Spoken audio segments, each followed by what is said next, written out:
Seated.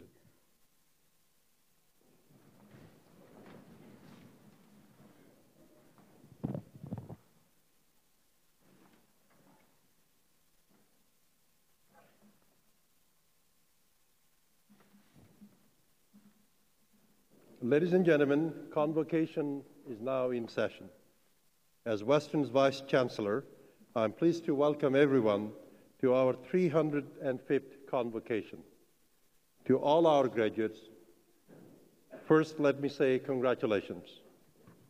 You have worked very hard to be here, and your presence is well deserved. Today marks a major turning point in your life, and we celebrate that milestone.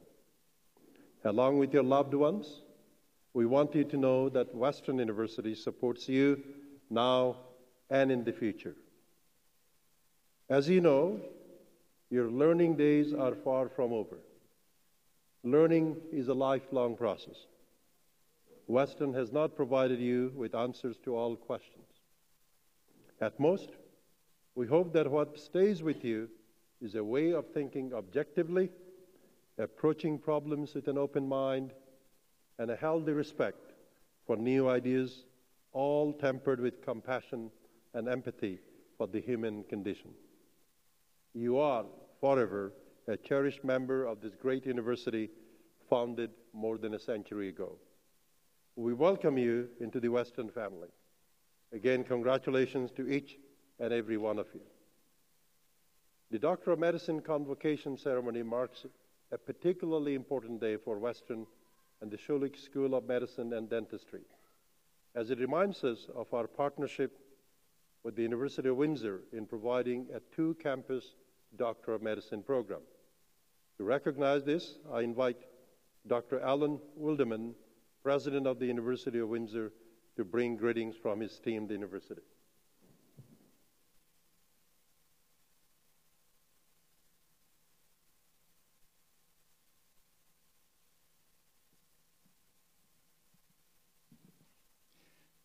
President Chakma, distinguished guests, friends, and graduates, it's a tremendous honor for me to be here from the University of Windsor to say a few words, and it is always a great thrill to be able to share the podium with President Chakma and all of you with this incredible ceremony.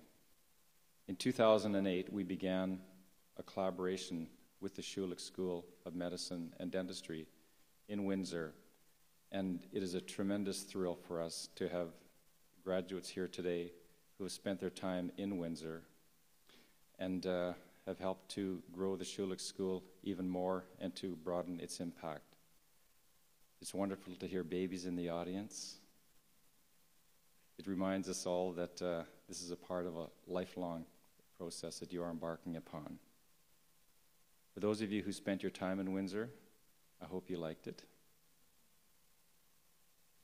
A lot of shaking heads there, thank you. But to all of our graduates, you will be certainly people seen as individuals of hope. You'll be at the interface of everything that humanity has to bring.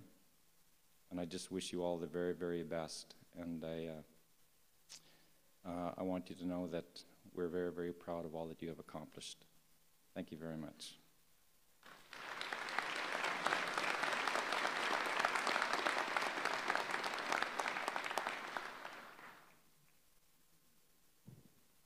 Thank you, President Wilderman. The strong relationship that has been built between the University of Windsor and Western University is proof of the many positive outcomes that can come from collaboration. We look forward to celebrating the success of all our graduates now and in the future. Today, we also confer an honorary degree upon Edward Byrne in recognition of his outstanding contributions as a highly accomplished clinician, researcher, and academic leader. I'm delighted to welcome him to this convocation. To present our distinguished candidate, I now call upon Dr. Michael Strong, Dean of Schulich School of Medicine and Dentistry.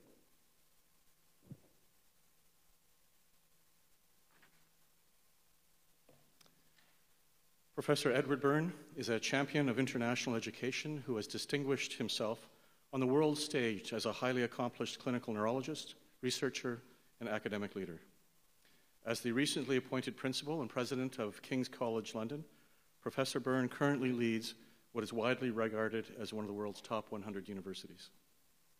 Alma mater to such iconic figures as the Romantic poet John Keats, civil rights activist Reverend Desmond Tutu, founder of modern nursing Florence Nightingale, and physics Nobel laureate Peter Higgs, King's history of excellence over the past 2 centuries sets a high standard for global schools to strive toward. Professor Byrne earned the privilege of heading that prestigious institution after proving his exceptional leadership skills as president and vice-chancellor of the much younger Monash University.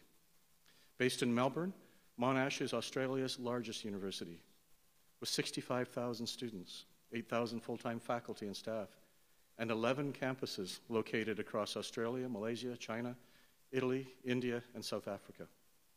Under Professor Byrne's leadership from 2009 to 2014, Monash's position in global university rankings rose from 176 to the top 100 for the first time in the school's 50-year history. It was also during Professor Byrne's tenure that Monash established an alliance with UK's University of Warwick, a unique partnership that leverages the combined strengths of 2 world-leading schools to transform the notion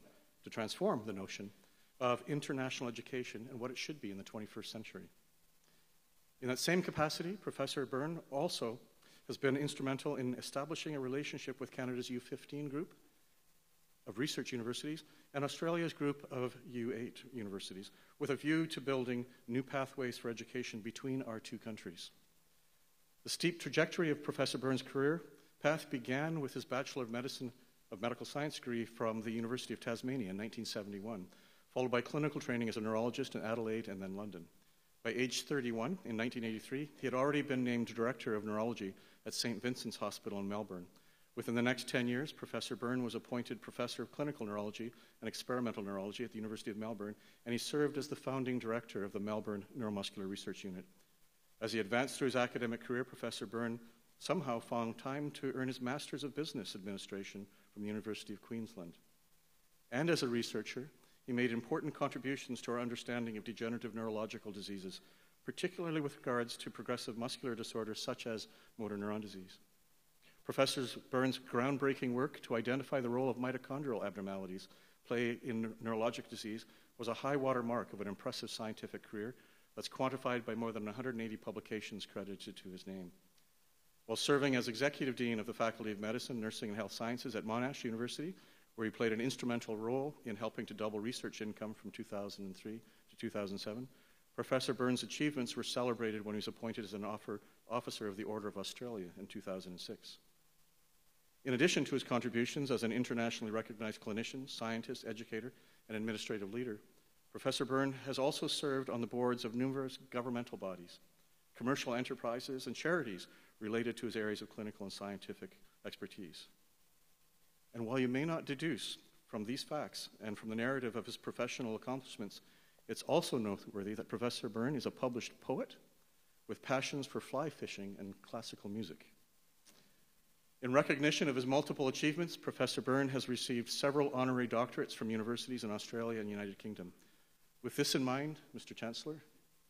Vice Chancellor, in the name of the Senate, it gives me great pleasure to ask that Western be the first Canadian university to honor such an extraordinary career by conferring the degree of Doctors of Science, honoris causa, upon Edward Byrne.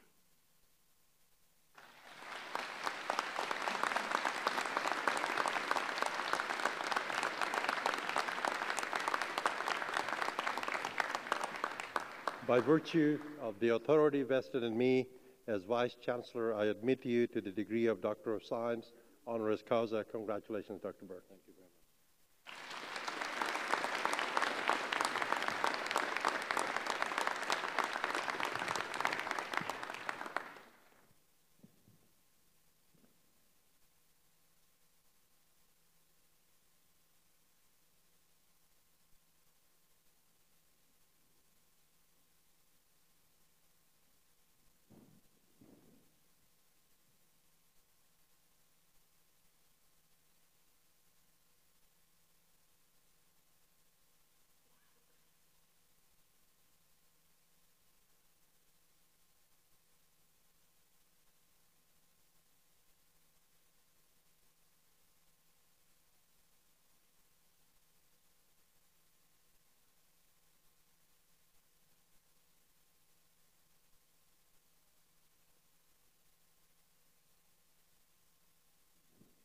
On behalf of all assembled here today, I should now like to invite our newest alumnus, Dr. Edward Byrne, to address Convocation. Thank you, Dr. Amit Shakma, and thank you to Western University for this huge honor. As you hear your life story read in the way it just was, it really sounds as though it's all about somebody else. It's a huge privilege to join you today for, of course, what is one of the most significant events in the annual life of any university, the convocation of the medical graduates of the MD class of 2015. I'm really delighted to join the Western University community as an honorary alumnus, but of course the accolades today must go to those who have truly earned them.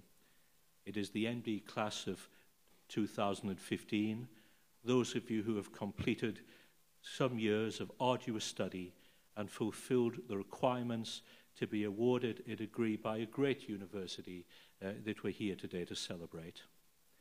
Achievements at this level in life are special, and it is truly important that all today's graduates take some time to rejoice in what you have achieved in completing your studies. You, today's graduates, are leaving university at one of the most challenging and tumultuous times in recent history. When one looks around the world, one sees discord in more regions than for many years.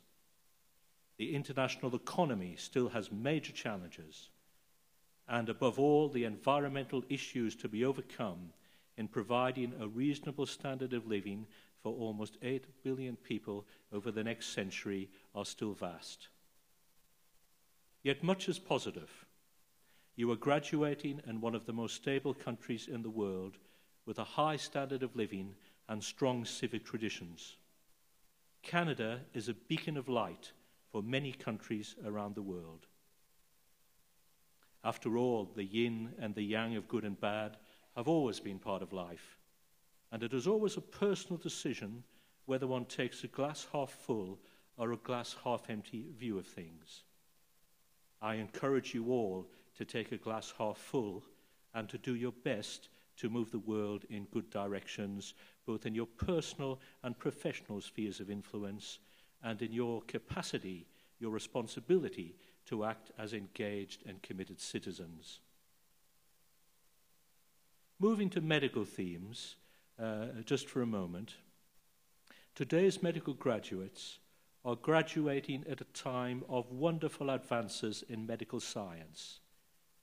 It is overwhelmingly likely that in the course of your careers, most of the currently poorly or untreatable conditions will fall to medical science. I myself have been fortunate to work as a medical doctor in medical science in the second most exciting era, that which we've just gone through to prepare the ground for where the world is going. Yet on the negative side, there are still vast challenges that health and medicine face. The challenges presented by aging populations, the increasing health costs that are becoming increasingly onerous for society to bear. These issues will also have to be solved by the next generation of health professionals with other cognate disciplines. I would now like to briefly address in very general terms what the world may hold for today's graduates in the decades ahead. Most of you will enter the health profession, the medical profession, directly from university. Almost all will go on and do further periods of study to strengthen professional qualifications, and some, hopefully a significant number, will continue academic training and become academic clinicians. For all of you, the next stage of your career will involve developing really strong professional skills and increasing your specialized knowledge, enabling you to be competent in your chosen discipline. It will be crucial to maintain your knowledge and skill base in the years ahead. In the past, for example, when I graduated in medicine in 1974, a medical degree had currency for decades without the need for much in the way of regular refresher courses, as the knowledge base was unfortunately relatively stable. and impoverished.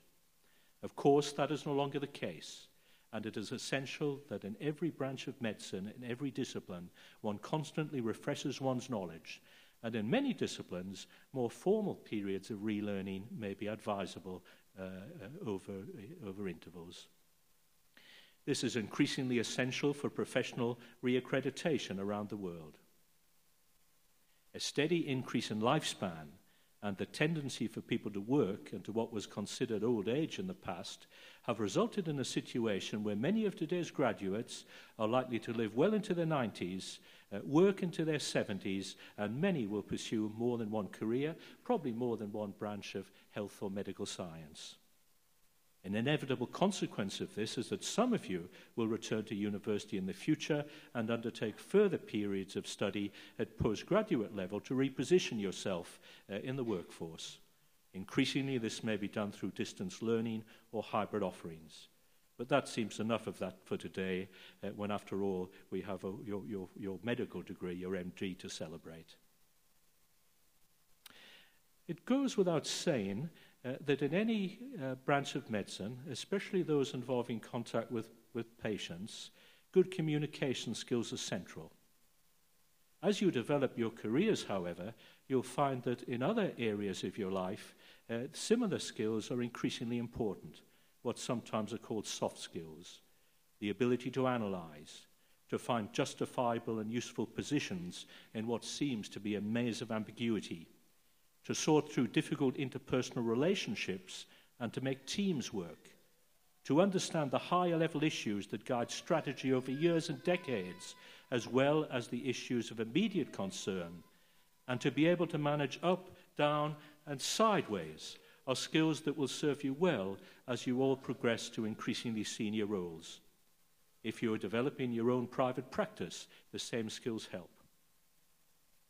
To work in medicine and healthcare is a huge privilege. The responsibilities are onerous, but the ability to help people in difficult times is immensely fulfilling. The science and the art of medicine are of equal importance. A good knowledge base, good technical skills, and good judgment are central to success in any form of medicine.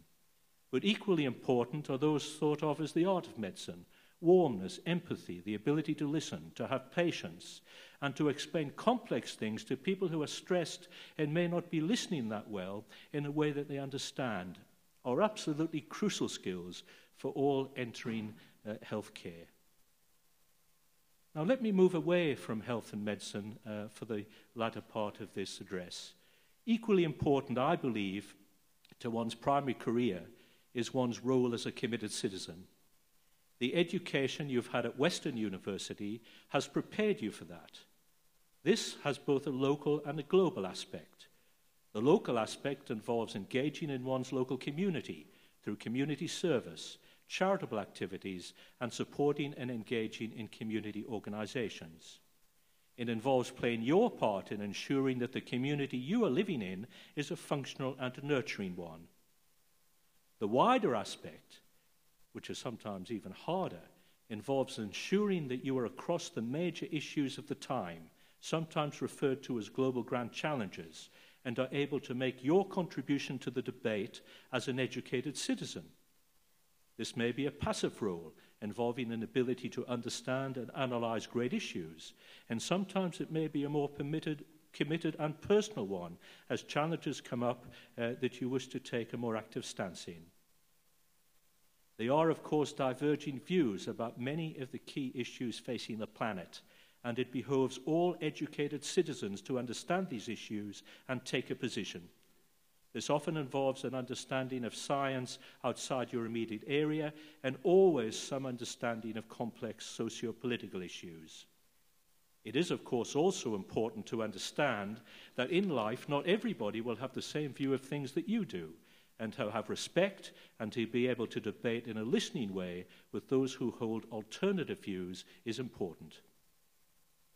This combination of successful career and successful citizenship play a large role in a sense of personal fulfillment. Yet even more important are family and friends. Engagement with family, making time for parents even after leaving home. My 4 children have all left home. It's good when they contact me. And making time for your partner and your own children, if you have any, are crucial things which are essential for true happiness. Also, keep some time for yourself.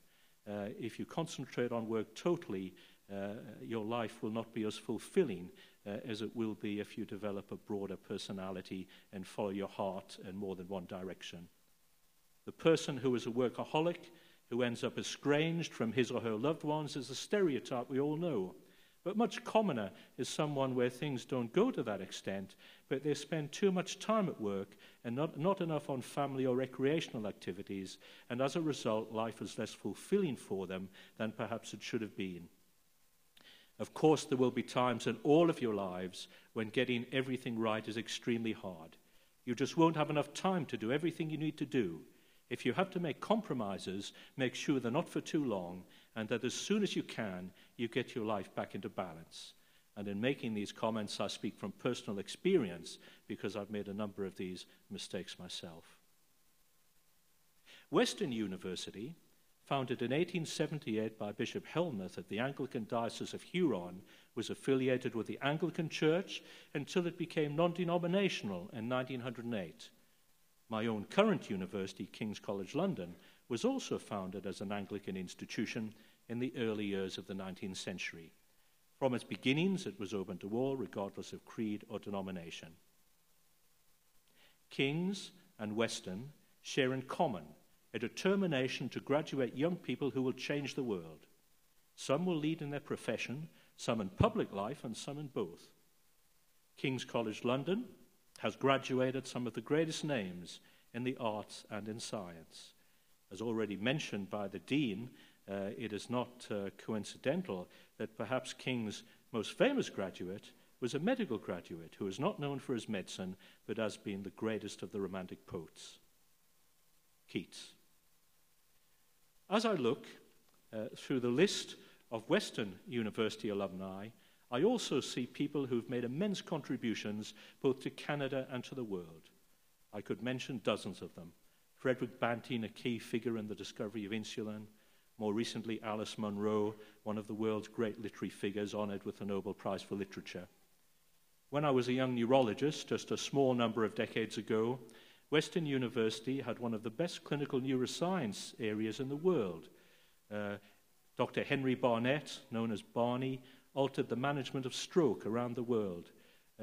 Arguably the greatest vascular neurosurgeon of the 20th century, Charles Drake, known as Charlie, worked for most of his career at this university. I remember as a young man when he came to Melbourne and taught Australian neurosurgeons how to do the most difficult aneurysm surgery, which hadn't been possible in that country in the past. There are countless other examples of staff and graduates of Western University who have improved things for the better in their profession, in politics, and in the wider world. I have no doubt that those of you who are graduating today will contribute in your own way to making the world a better place. Let me finish by quoting a small poem I've written for today's graduating class. I call it For the Young. Some of you, most of you are young in years, you will all be young at heart. So here we go. To each generation, its own unique story, as it moves relentlessly through the passing years. To each of us, our own special place as we play the game of life. What opportunity to make things better, in things great and in things small. These matter equally in the scheme of things. To tell our stories well is the challenge, both for individuals and for generations. Thank you for your attention.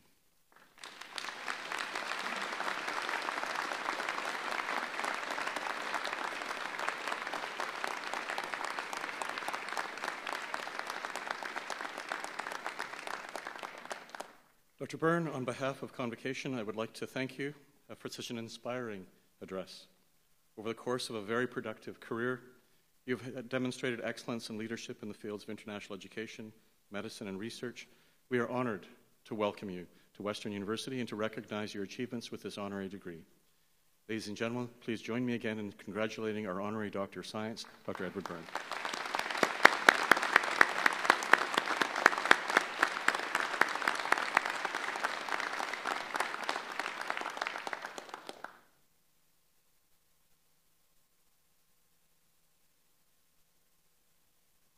The designation of Professor Emeritus is an honorary title which recognizes long and distinguished academic service.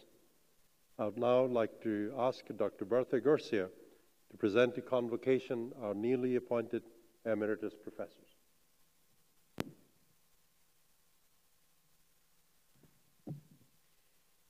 I will now introduce our newly appointed Emeritus professors. Professors Emeritus, when I call your name, please rise and step forward towards the Chancellor to receive your certificate. Once you have received your certificate, please return to your seat. Will Professor Ian Anderson, Department of Anesthesia and Perioperative Medicine, please step forward? Mr. Vice Chancellor, it is my pleasure to present Professor Emeritus Ian Anderson.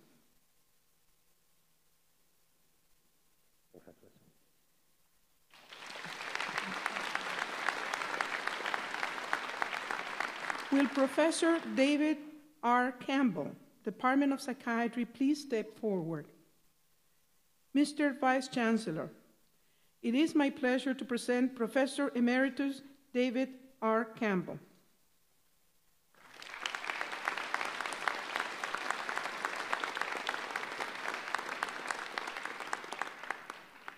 Will Professor James Elliott, Department of Medical Imaging, please step forward?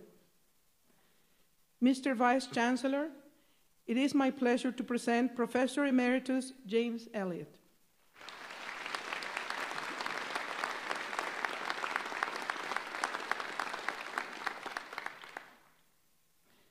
Will Professor John Howard, Departments of Pediatric and Medicine, please step forward? Mr. Vice Chancellor, it is my pleasure to present Professor Emeritus John Howard.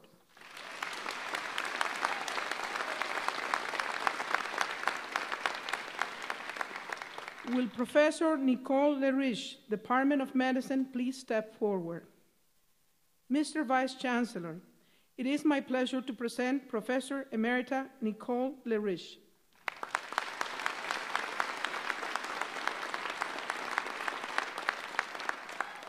Will Professor Victor Prabhakaran, Department of Pathology, please step forward? Mr. Vice Chancellor, it is my pleasure to present Professor Emeritus Victor Prabhakaran.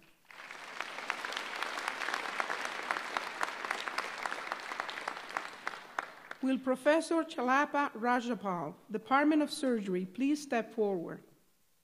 Mr. Vice Chancellor, it is my pleasure to present Professor Emeritus Chalapa Rajapal.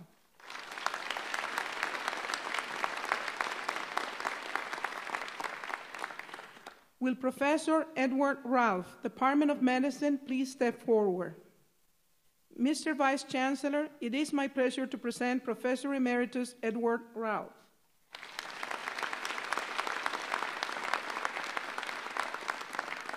Will Professor Brian M. Taylor, Department of Surgery, please step forward? Mr. Vice Chancellor, it is my pleasure to present Professor Emeritus Brian M. Taylor.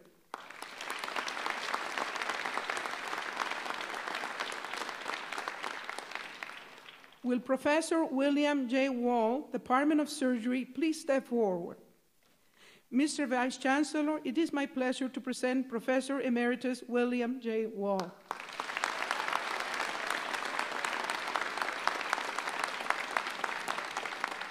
You will note from the citations included in the program that these individuals are very worthy candidates of this designation. Congratulations to Western University's newest Professor Emeritus professors.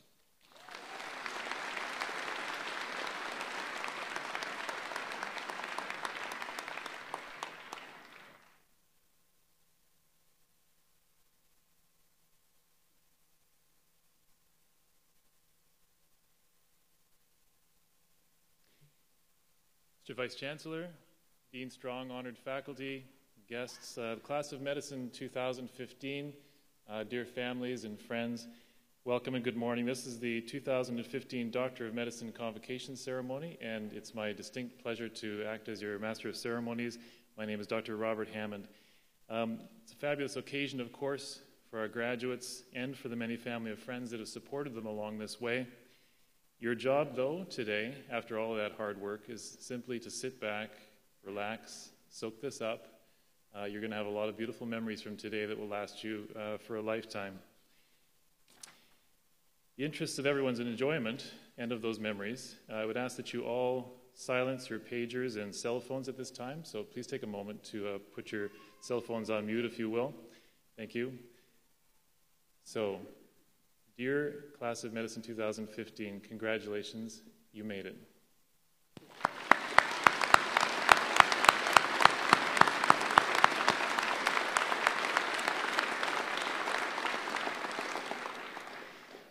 I would now like to begin by inviting your Dean, Dr. Michael Strong, to deliver his message to the class of 2015. Dean Strong.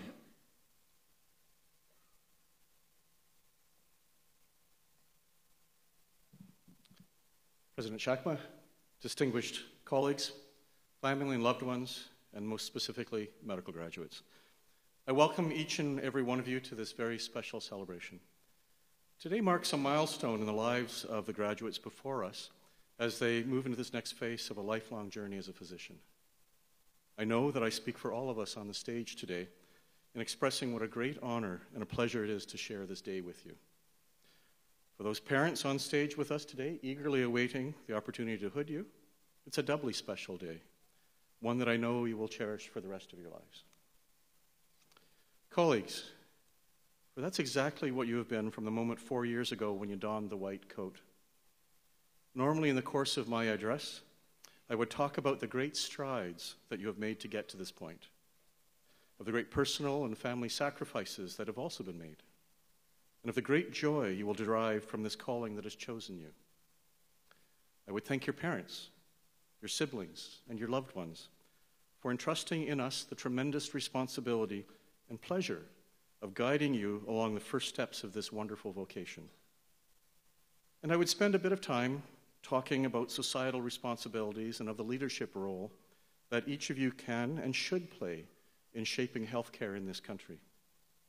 Typically, I might even throw in a few nifty quotes from such ancient philosophers as Voltaire, or contemporaries such as Gandhi, Rod Serling, Ferris Bueller. Quiz you on who my favorite musician is and why the arts are so important to the healing process or even at the end of life. I might even have spoken of how your parents or your patients will forever mold you as not only an individual but as a physician and a compassionate human. And I would implore each of you to see every individual who sits in front of you as being a gift. Normally, I would do that. But not today. Not with this class. Every graduating medical class has its own personality, a fabric that we see of interwoven personalities that presents as a unique tapestry. Today, I want to challenge you. I want to set expectations of each and every one of you that I know you can attain. I'm going to challenge you to be true agents of societal change. Citizens, as we've heard, if you will. Pretty simple. Or is it? We live in a world that is changing dramatically before our eyes. We live in fear. Fear of the unknown, fear of the future, fear of the violence that besieges so many parts of our world, fear for the great disparities that are increasingly polarizing our society. We live in fear of speaking out. By this point, you're probably wondering, what in the world has this got to do with you? It's actually quite simple. From the moment you became a physician, you became one of the most trusted people in our society. The polls tell us that. But in our world, polls are useless.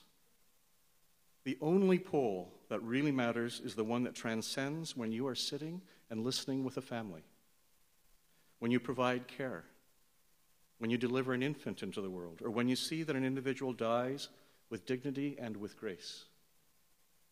At those and all that exist in between, you are at that moment in time the most trusted person in the world. It is a sacred trust that will stay with you and that individual or their family all of their lives. And yes, you will make mistakes. But that trust means that you can ask for forgiveness and understanding. That trust means that you can enter into dialogues that others cannot. So why not extend that dialogue to society as we know it? Exactly where are the voices of physicians around the world when souls of all ages, genders, and races are seen as mere pawns in senseless wars? When so-called ideological principles govern behavior that in any other civilization would be considered deplorable and inhuman? Imagine, if you will, a world in which physicians simply said, enough. Would it end things? Of course not. But to quote the Nobel laureate William Faulkner, the man who removes a mountain begins by carrying away small stones. Is it so different if we think about the most destitute of our society? We think of developing countries, and our hearts go out to the children and the families who have less than nothing. Yet you, the class of 2015, have time and time again shown tremendous empathy and a sense of global responsibility. So what of our own backyard? Many of you will move into communities where poverty rates and hunger are amongst the highest in the country, where childhood obesity is setting into motion a cascade of what many consider to be a death spiral of healthcare. It will be your voices, the voices of a physician, that will rise above all else as agents of change. As we've heard, become integrated into your communities. Become leaders. Become the voice that rises above all. Pick up the first stone. Heavy lifting? Not really. Some of you will become leaders in your communities. Some of you will find yourself in foreign countries for a period of time trying to help the less fortunate and responding to a crisis. Some of you will become academics. And if we are lucky, maybe even politicians. Use your voices. Remember the 4 pillars of our school. Emulate those as you have done so well for the last 4 years, and you will be leaders. But while not all of you will be these things, all of you will be physicians. So remember that sometimes the loudest and the clearest voice that we hear is often the one that never speaks. It will be your actions that will speak for you, and it won't always be easy. Max Ludwig once said, "A man who wants to lead an orchestra must turn his back to the crowd." So volunteer. Work in your community. Become a community leader. Work from within the system, whatever system that might be, to evoke change. And in everything, be the role model that others can look up to. So the stones are not so heavy. Pick one up, carry it along, and then look behind you. See the family, see the friends and the loved ones, see your colleagues, and see your school. For we are indeed behind you, as we've always been and always will be. And if you look really closely, you might just see that we're pushing a wheelbarrow. Give us the stone, and then grab another one. For in doing so, you will be leaders, and you will be the agents of societal change that I know that you can be and that you've demonstrated yourselves to be. And in this, and in all aspects of your life, as you move forward, not only will we be tremendously proud of you, but we will relish in your success, as we do today. So congratulations, and I look forward to you as colleagues.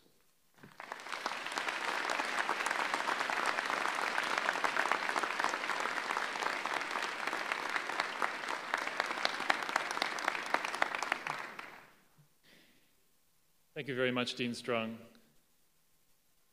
Dr. Kevin Fung, an admired colleague who has picked up his share of those stones, an educator, researcher, a physician, marathoner, fundraiser, at times an entertainer, yes?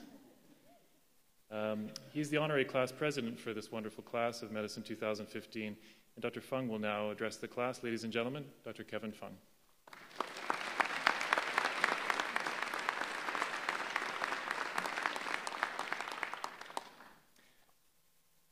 Good morning, everyone. President Chokma, Dean Strong, friends, family, and of course the graduates of the class of 2015. I was reminded a little earlier today that last year's honorary class president sang. I will not be singing. I'm sorry to disappoint, but I'll try to entertain. Thanks, Rob. Can you believe it's 2015? Like, really? It feels like yesterday I just met you guys. Med school's done. Strong work. Congratulations. A round of applause for the graduates of 2015. Good job.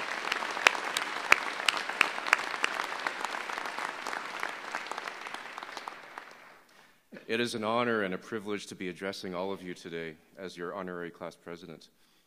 I've been looking forward to this day for quite a while, as I'm sure you guys have as well.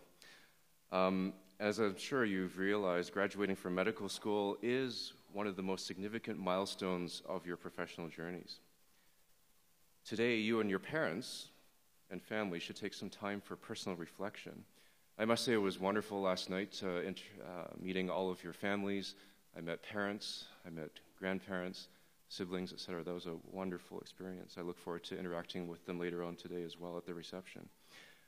And when I talk about personal reflection, guys, I'm not talking about write a reflective diary, reflective learning portfolio, sorry. I actually mean this. So close your eyes and think back to the sentinel milestones that have brought you here today. Think about it. Your first steps, potty training, first dance recital, your first date. How about the day you got accepted into medical school, right? Probably never forget that day. And look at you now. Let me remind you that today you're not just graduating from any medical school. You are graduating from the Schulich School of Medicine and Dentistry, which, in my unbiased opinion, of course, is the finest on the planet. So now I've got a public confession to make. I'm a bit jealous of you guys, actually. Back in undergrad, I've told this story many times to you guys, but I tried to get into medical school at Western. This was the best school. I tried really, really hard. And one thing led to another thing, and the very first rejection letter I got was from Western. Bastards. Anyway, I didn't say that. Ooh. I still have my rejection letter, actually. And I look at it every time I feel just a bit too cocky or a bit too overconfident, because it brings me down. So as you know, I actually did go to medical school. I went to that other one down the road, the Limestone City. You know the city with the prisons? Queens? Actually, I think Dean Strong and I went to the same medical school, but I believe our graduation days were on actually different years, just slightly. So, anyway, I've got a 7-minute time limit, so I've got no PowerPoint slides, no props. I will do my best to use this time wisely to impart upon you a few little words of wisdom. I think this is particularly important because although there's a sense of conclusion and finale on graduation day, I'm sure you're well aware that today actually just marks the beginning of a wonderful journey. So before you ride off into the sunset, I'll leave you with 3 parting messages, and I'll refer to them as nuggets of wisdom that I came up with based on years of screwing up and making mistakes. Okay, here we go. Nugget number 1. Frame your world with optimism and resilience. Like, what the hell does that mean? After the dust has settled from today's graduation, moving forward in time, you'll experience failures. In my case, spectacular failures, complications, bad outcomes, other disappointments. There'll be lots of stressors in your lives, at work, personal, professional, financial, medical, legal. The list goes on. And for the record, I've experienced all of the above, and it frickin' sucks. My message to you is not so much the doom and gloom, but much the opposite. To make a conscious effort to think about and develop your own resilience. What's that all about? Resilience allows you to face failure, deal with it, bounce back, and be a better physician and a better person. It has been said that resilience is the ultimate life skill. And studies have shown that resilience is a more important determinant of success than education, experience, and training. Really, let me repeat that. Resilience is a more important determinant of success than education, experience, and training. So now that I've got everyone sitting on the edges of their seats, you're thinking, how do I go about doing this? How do I become resilient? So I think there's a few ways of doing it. There's some external factors and internal factors. We'll go through these. So externally, I suggest to you that you build and enrich positive connections with others around you, the person sitting in front of you, the person sitting beside you. You can't go on and be a physician and as a heroic lone healer. You got to do it with others. So build those positive connections. Internally, I submit to you that you need to actively practice self-reflection, develop self-awareness, a positive self-image, and pay attention to your personal wellness, life balance. And most importantly, infuse your life and work with optimism and a sense of meaning. I certainly hope in the brief time that I've spent with you over the past few years as Honorary Class President, this message has been delivered and received both through my personal actions as well as the interactions we have shared together in the classroom, at the bar, and in my backyard. Remember the pre-clerkship barbecue? That was fun. I've never had so many people in my backyard before. Nugget number 2. Use insight to embrace opportunity. Way back in first year meds, I remember one of my talks to you, I had mentioned that if you think back and reflect upon the most wonderful things that have ever happened to your life, did you actually plan for that? I don't think so. I told you that having a master plan where every move is carefully calculated like in a chess game doesn't really apply to reality. So my messaging to you at the time was that you can't really plan everything and you have to let randomness kind of happen. And serendipity plays a big role in things. Well, I've had a chance to reflect a little bit, and I believe that I kind of gave you a little bit bad advice. So I'm going to revise that. Story of my life. What I meant to say is that your future success, both professionally and personally, will be predicated upon your ability to recognize and seize opportunities, what we call the forks in the road, if you will. So opportunities and forks in the road can come and go without you even realizing it. The key, I think, is to set yourself up for these opportunities. So I always say it's all about the setup, right? Like when I'm in the operating room, I'm setting up my residents to find, say, the facial nerve and parotid surgery. It's like setting up and preparing for a major event like today. So to boil it down, I'm saying it's kind of all about the foreplay. Yes, I said that word at your med school convocation. So, Mike, should I start looking for a new job? So like foreplay, the destination may be predetermined, but how you get there is completely within your control. But seriously, today marks a major fork in the road. And forks in the road don't just fall from the sky like bolts of lightning. My message to you with nugget number 2 is that you need to set yourself up and develop an eye for opportunity and act accordingly. In other words, be a lightning rod and figure out a way to attract that opportunity. Number 3, my final nugget. Embrace complexity with clearly defined core values. Life is complicated. Today, you're celebrating the end of medical school. Well, you know what? On July the 1st, with a flip of a switch, you guys will be residents. Residency training will begin with an entirely new set of challenges and opportunities. You'll have Royal College exams, fellowship training, job applications, family, children, the list goes on. In the context of a world that is constantly changing and evolving. So I'm sorry, guys, whether you like it or not, life only gets more complicated. So my messaging to you is not to be fearful or intimidated by complexity, but rather embrace it. The way to endure and survive this, in my opinion, is to remember a few of my nuggets of wisdom. So to recap, be optimistic, be resilient, be insightful, be on the lookout for opportunity, and above all, maintain clearly defined core values, such as those in the Hippocratic Oath, which all of you will be taking shortly. So in closing, I should remind all of you that medicine is a journey, not a destination, and practicing the art and science of medicine is the greatest privilege in the world. This is a responsibility that you should take earnestly and with humility. I am most honored to have served you as your honorary class president, and congratulations to all of you. You should be incredibly proud to be a Western grad, and I wish all of you the best in your future endeavors. Thank you.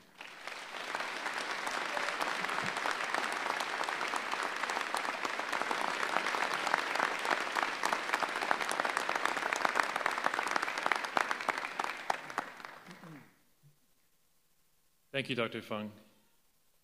It's now my pleasure to invite Aisha Raza, Graham Bergstra, and Dylan Fernando to come forward and present the class composite photographs on behalf of the class of Medicine 2015.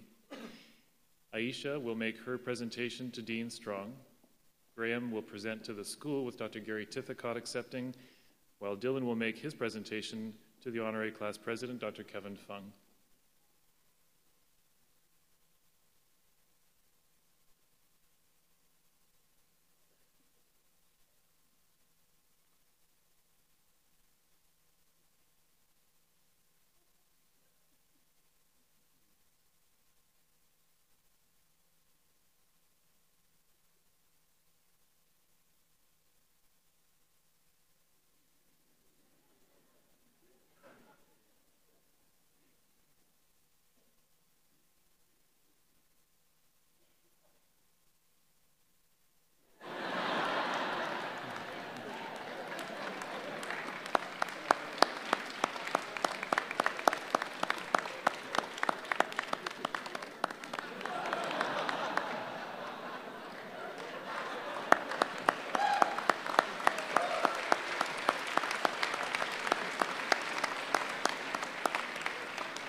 Thank you, Aisha, Graham, and Dylan.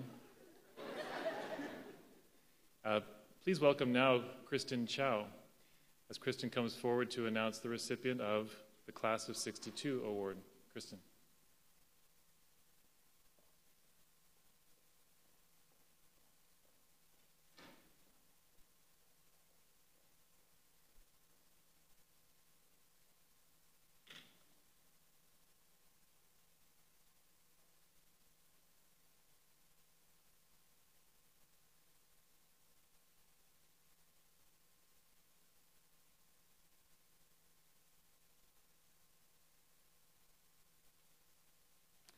Vice Chancellor Chakma, Dean Strong, honored faculty, and class of 2015, families and friends. The Class of '62 award is presented annually to the faculty member who has contributed the most to the medical school in the previous 4 years, as selected by the graduating class. It is my pleasure to present this year's award to Dr. George Kim. Dr. Kim is an approachable mentor who always has an open door. He's been giving us wise advice and exceptional teaching since our very first day of medical school. He has worked passionately to contribute to Schulich, the university, and to all of us as individuals. I would like to ask Dr. Kim to come forward to accept his awards. Congratulations, Dr. Kim.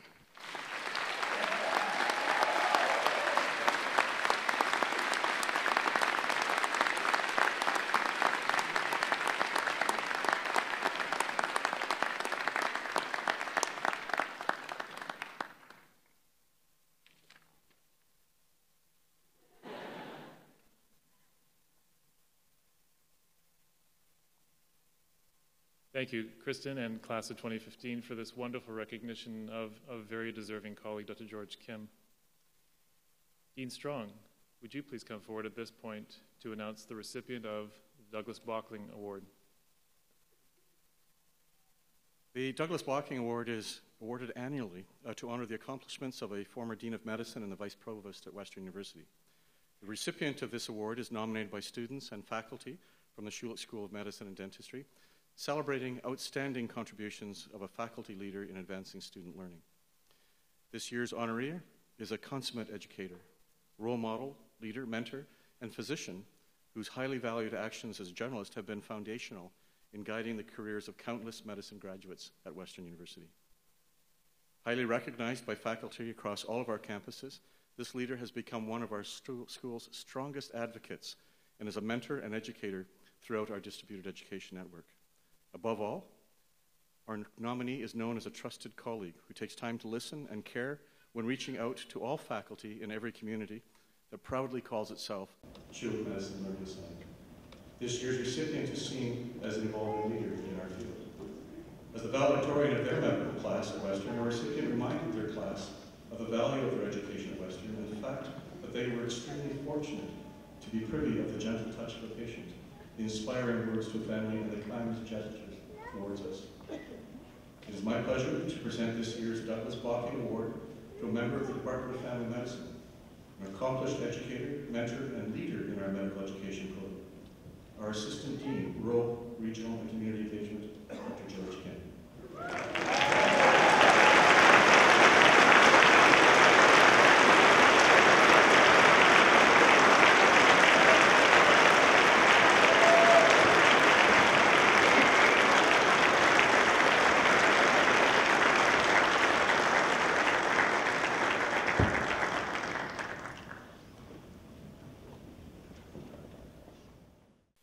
I would now like to invite Benjamin Davidson, the valedictorian for MEDS 2015, to please come forward and deliver his valedictory address. Ben, if you will.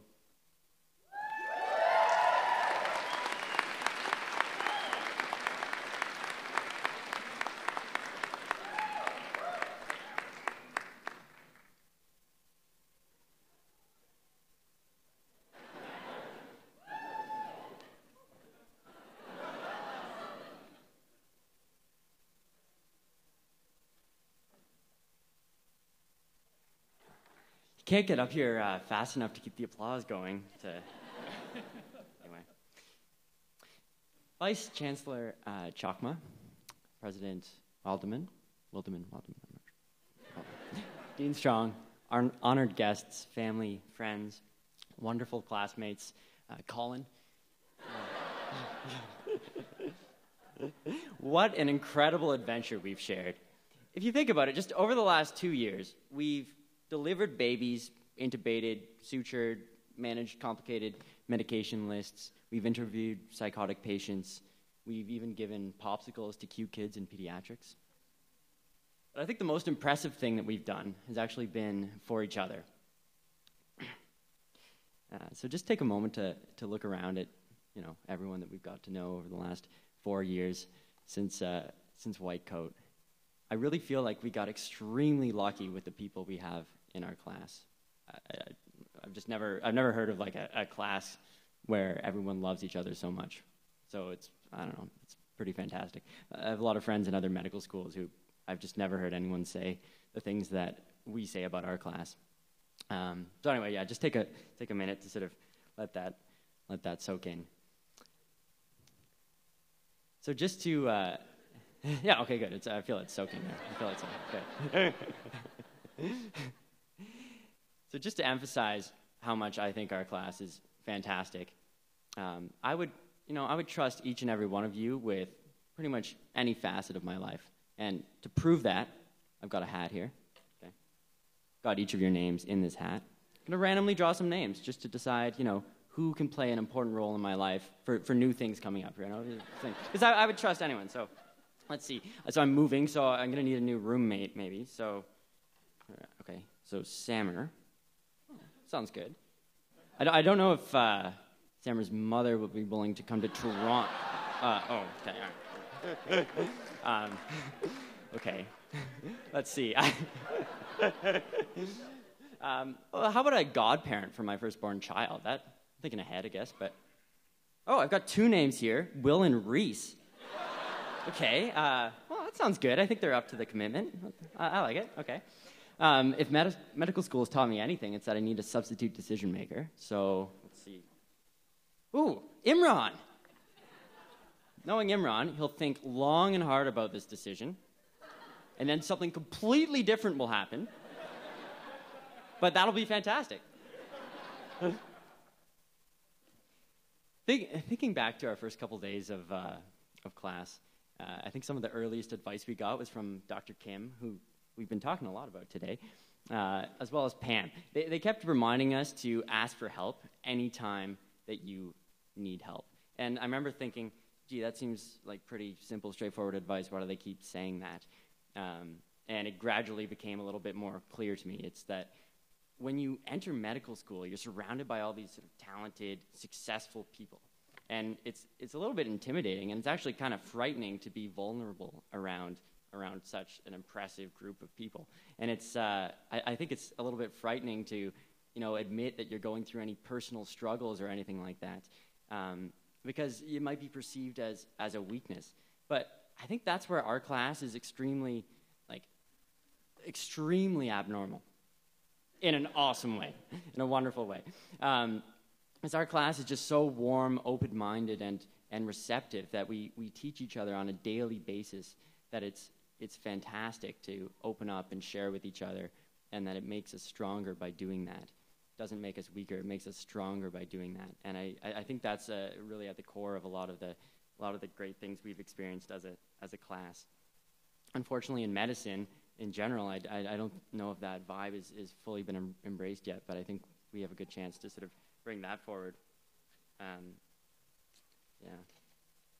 I think if you wanted to show a prospective student what's been unique about our experience here, you probably wouldn't want to take them on a tour of campus. I guess unless Code Blue Assassin is going on or something like that.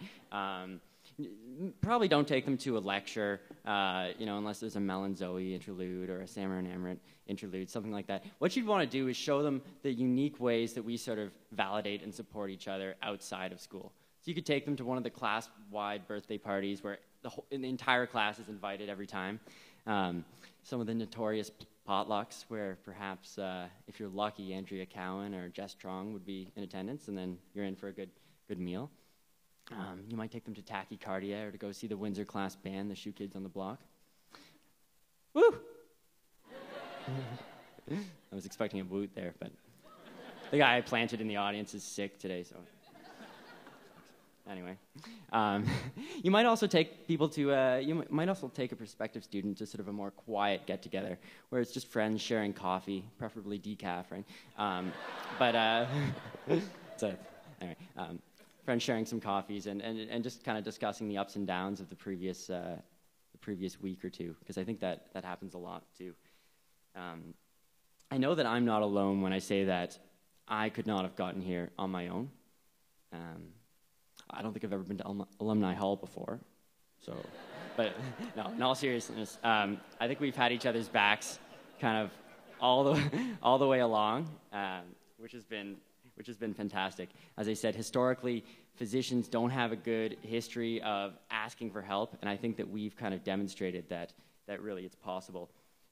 Although many of us are parting ways, we'll certainly continue to help each other out. And I think we'll carry that spirit forward, which I'm definitely pretty excited about.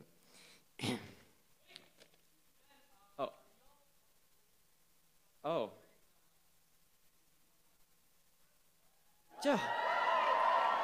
Joe, man, I'm trying to do a valedictorian address here. Like, where on earth am I supposed to get a musical number from? Oh, wait, whoa, what's this? Okay. All right, well, thanks, Emeritus. Someone brought a guitar.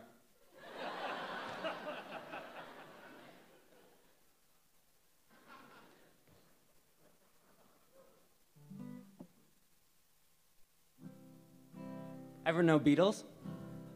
Definitely need some assistance with this song. I'm not really a guitarist or a singer, so... Yeah. What would you say if I asked you today about the class of 2015? The gown really gets in the way of this. I'm just going to put that up there. Okay, all right. You would be raving, this class is amazing, they're the greatest you've ever seen. From Whitecoat to Carnes, we stood strong, arm in arm, through the laughter and all the tears.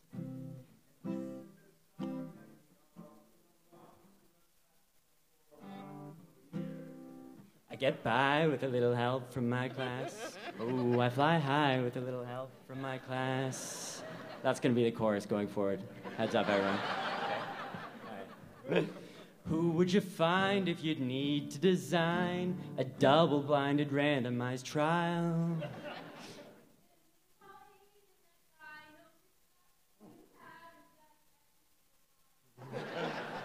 What would you do if you had a big problem and a solution was nowhere near?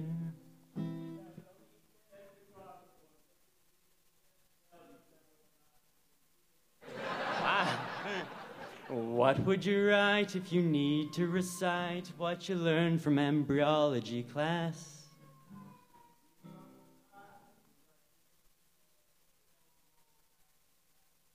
Oh, I get by with a little help from my class. Oh, I fly high with a little help from my class. Do you need anybody? My classmates are all I need. We'll always be there for each other.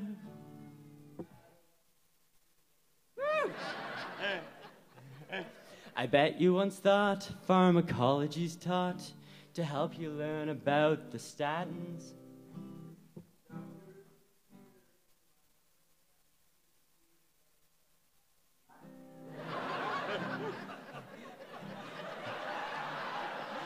If you want to dance and parade your tight pants, and Alex Jang is busy that day.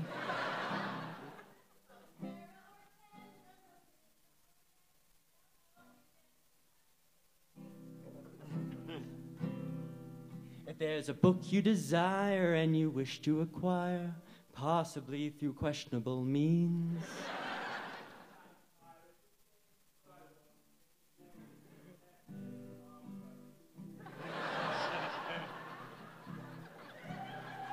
As we prepare to be residents, don't forget our president, the one and only Erica Lee.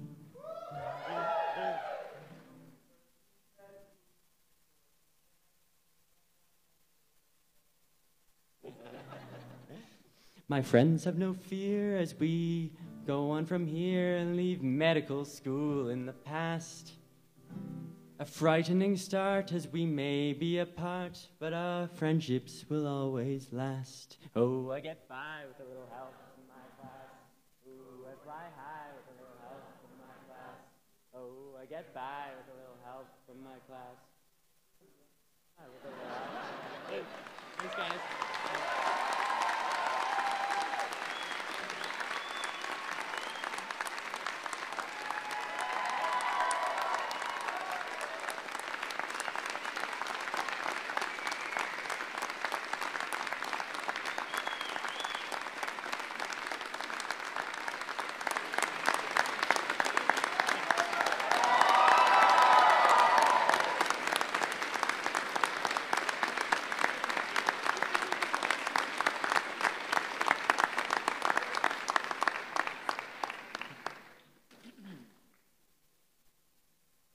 Thank you, Ben. That was fabulous.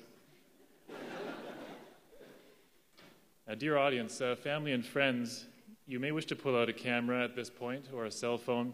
There's about to be a photo op for you. So, class of 2015, I'd like to invite you at this time to stand, turn around, wave, or throw a kiss and offer a warm round of applause to your family and friends for all their support, if you will.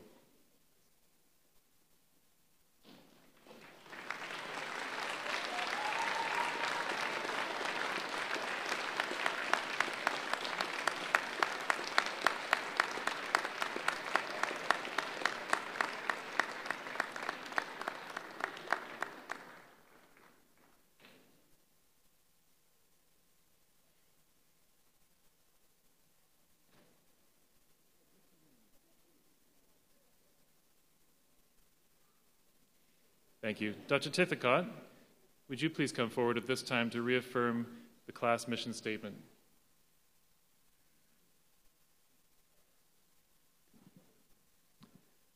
Vice Chancellor Chakma, I just want to say before we start, I just really enjoyed it. It's one of the best class group valedictorian speeches I've ever heard in my life.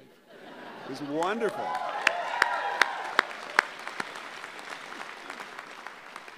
It's my great pleasure to bring you back to the very start of your medical school career and ask you to join me in standing and reciting for everyone here your mission statement, which you proudly prepared early in September of your first year.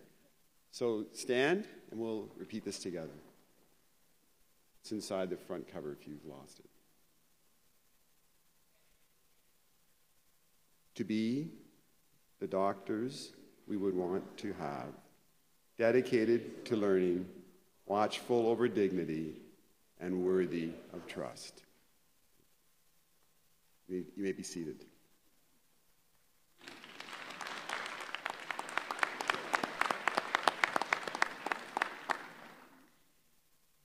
Thank you, Gary.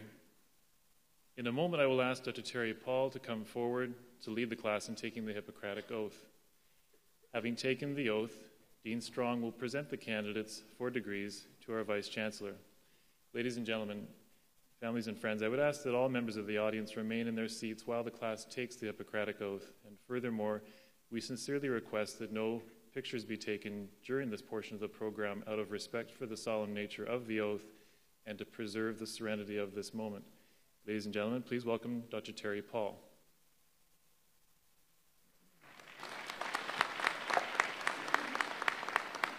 Vice Chancellor Chakma, Dean Strong, distinguished colleagues, families and friends, and most importantly, class of 2015. It is a custom established in our profession more than 2,000 years ago that no one shall be admitted to its privileges who has not first expressly undertaken its obligations.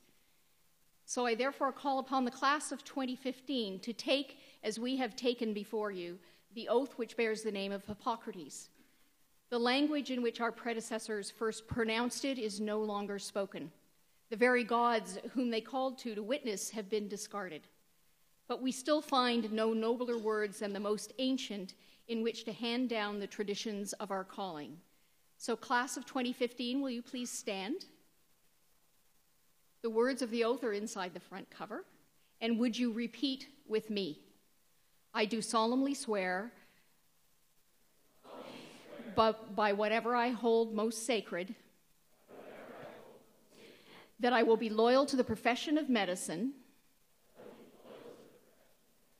and just and generous to its members, that I will lead my life and practice my profession in uprightness and honor, that into whatsoever house I shall enter, it will be for the good of the sick, to the utmost of my power, holding myself far aloof from wrong, from a corruption, and from the tempting of others to vice. That I will exercise my profession solely for the cure of my patients, and will give no drug, perform no operation for a criminal purpose, even if solicited, far less suggested. That whatsoever I shall see or hear of the lives of others, which is not fitting to be spoken, I will keep inviolably secret. These things I do swear. And now, should I be true to this my oath, may prosperity and good repute be ever mine. The opposite, should I prove myself forsworn. Welcome to the profession, class of 2015.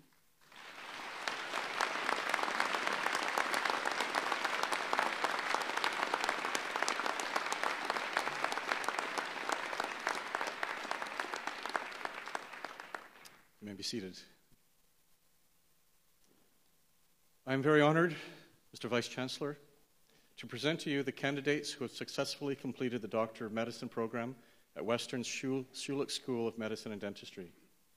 I ask you to admit them to the degree of Doctor of Medicine, for which they have been recommended by the Senate of our university. In accordance with the authority vested in me by the Senate, you will be admitted to the degree of Doctor of Medicine as shall be announced by the public orator.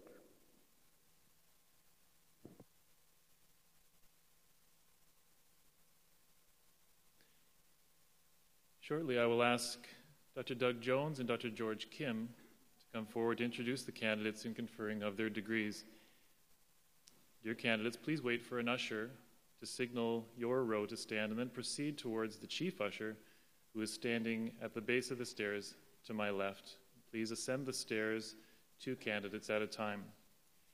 The orators will signal you to cross the stage, and when signaled, please proceed to center stage and kneel, if you will, before our Vice Chancellor or the Dean to be admitted to the degree of Doctor of Medicine. The orator will then announce your name as you progress to the podium on my right, where Dr. Kevin Fung and Dr. Gary Tithicott will present you with your Hippocratic oath. I would ask you then to proceed down the stairs and to the corridor as directed by the usher. Dear family and friends, you will note that there are a number of professional photographers in our midst, and photos will be captured for your special graduate as they receive their hood and at the bottom of the stage and once they receive their degree. These will be available to you. Instructions will be given to your graduate as to how to access those photographs. To assist in the traffic flow of the graduates moving across the stage and returning to their seats, we would ask, if you will, to please remain seated. So at this point, I would invite the ushers to begin, and Dr. Jones and Dr. Kim, the podium is yours.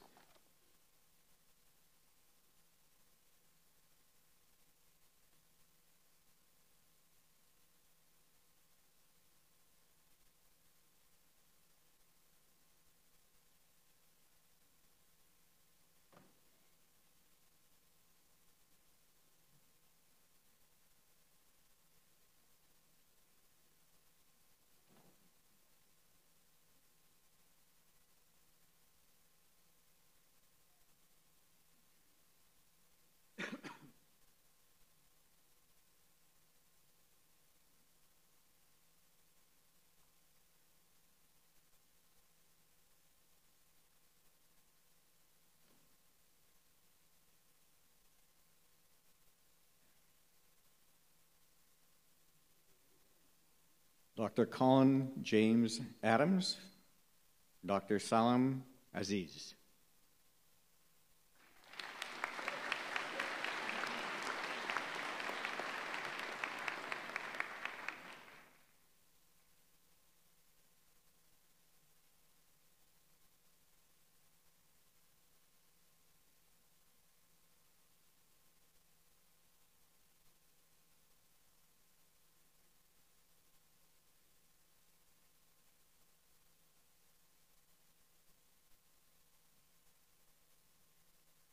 Dr. Simrit Baines, Dr. Michelle Bale.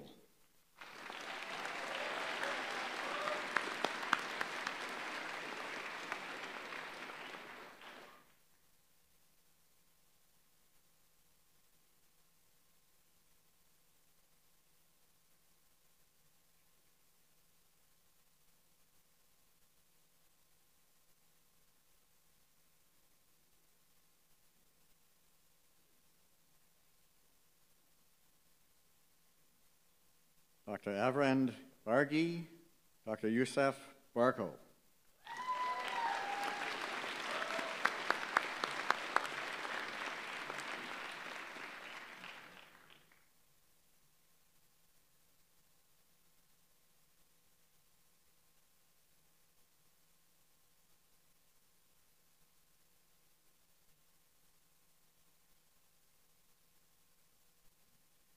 Dr. Ali Bateman, Dr. Jean-Marc Bousselet.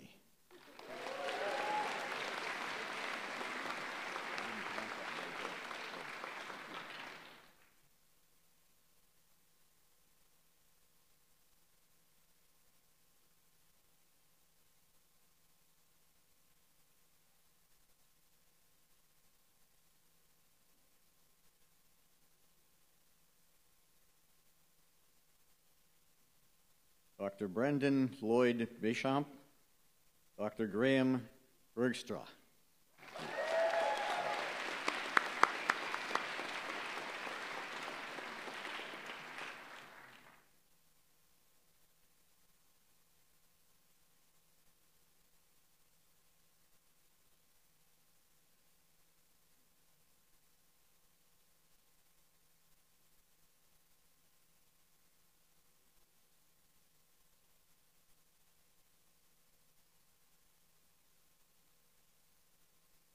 Dr. Kevin Biswas, Dr. Rachel Brown.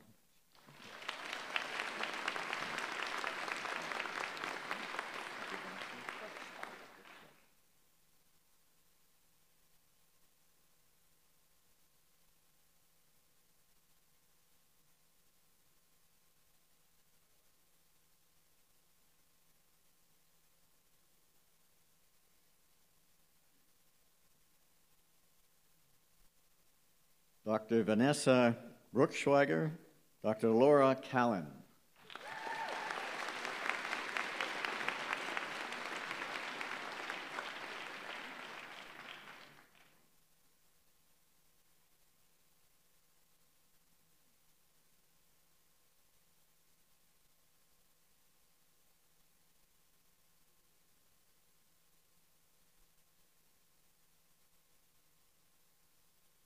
Dr. Angela Dawn Kavanaugh, Dr. Caitlin Ann Chang.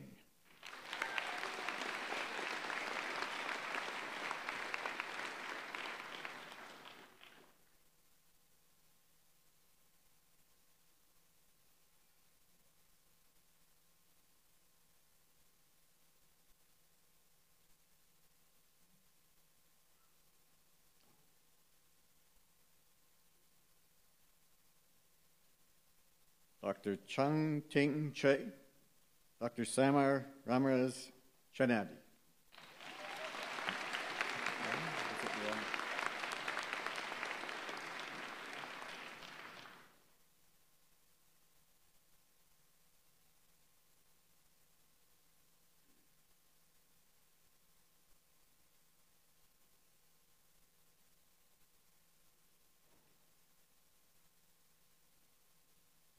Dr. Kristen Marie Chow, Dr. Man Chrin Choi.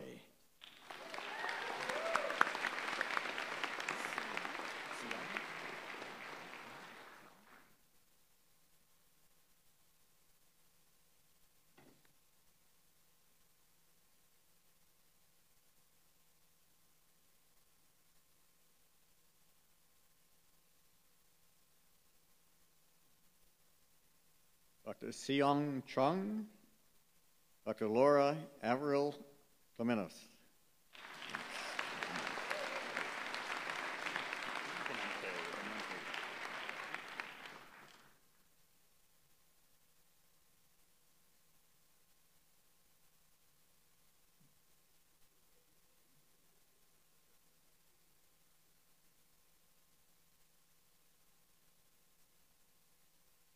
Dr. Michael Clemente, Dr. Stephen Andrew Cornish.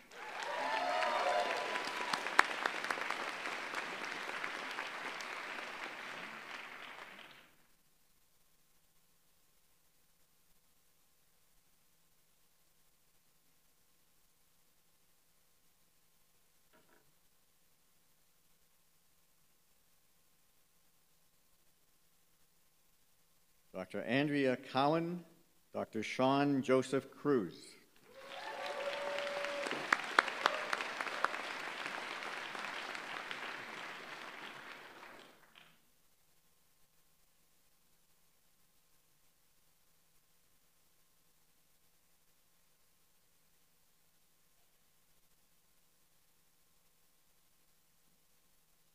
Dr. Carl Cuddy, Dr. Benjamin Davidson.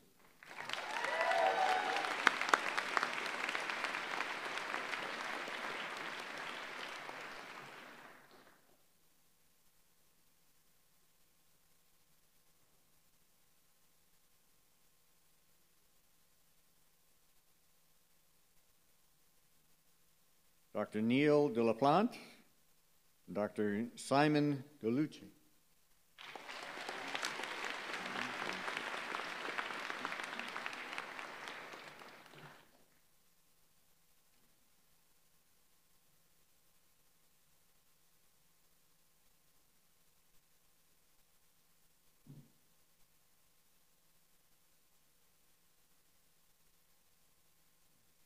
Dr. Justine Denomi, Dr. Kendra Leanne Derry.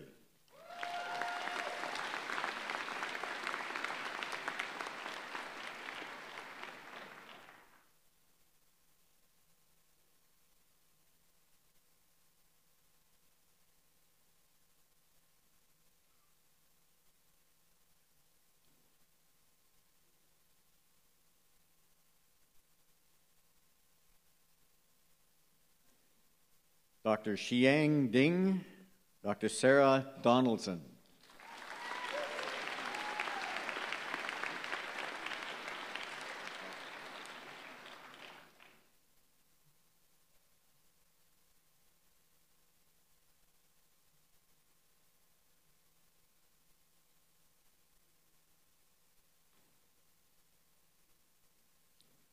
Dr. Mark Duckworth, Dr. Eric Earl.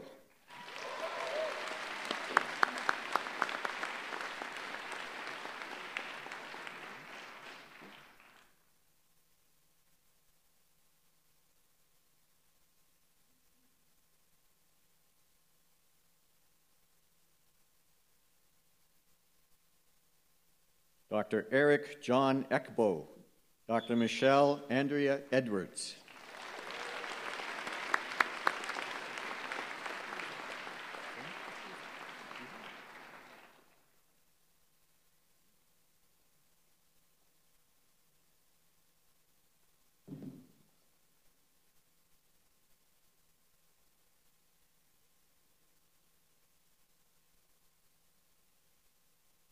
Dr. Afiza Elari, Dr. Alexandra Awasa Farag.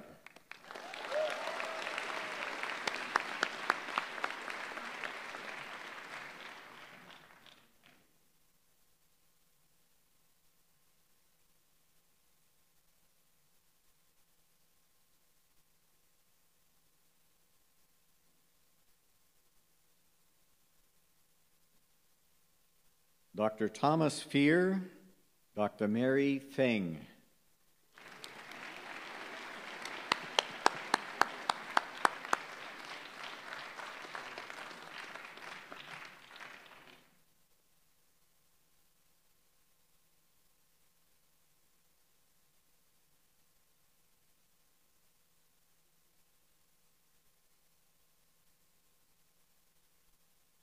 Dr. Dylan Fernando and Dr. Adrian Fidlater.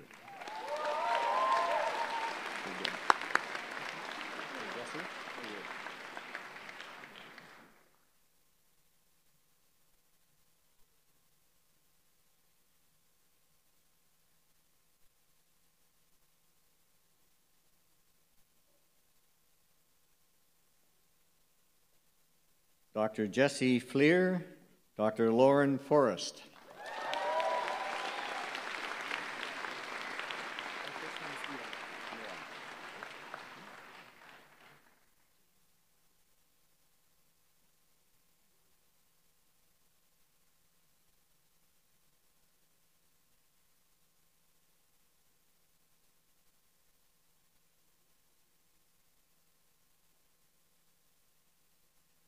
Dr. Eli Garab, Dr. Sandra Gilapo.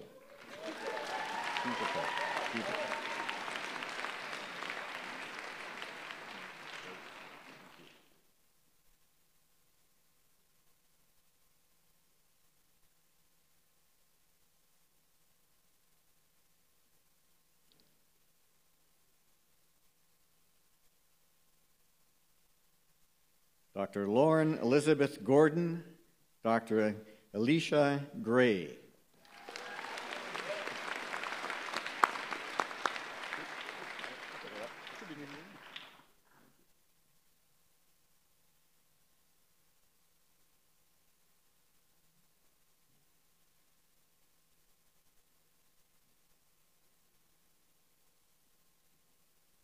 Dr. Jonathan Paul Griffin, Dr. Sharub Gupta.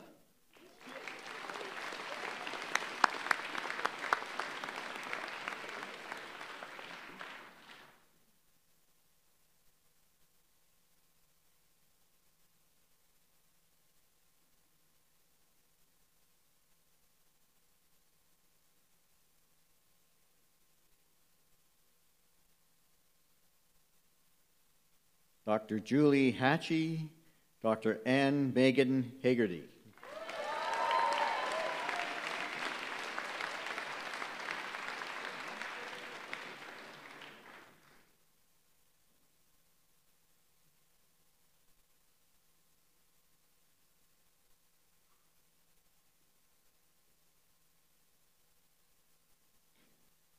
Dr. Emily Harrison, Dr. James Holden.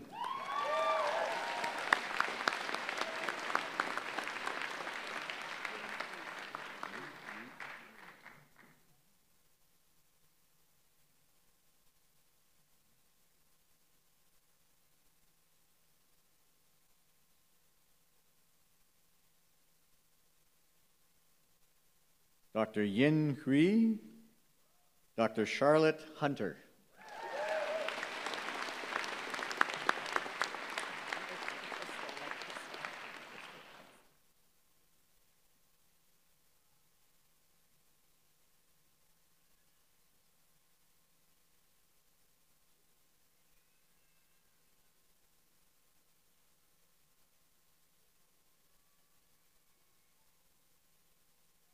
Dr. Alexandra Istel, Dr. Jessica Jackson.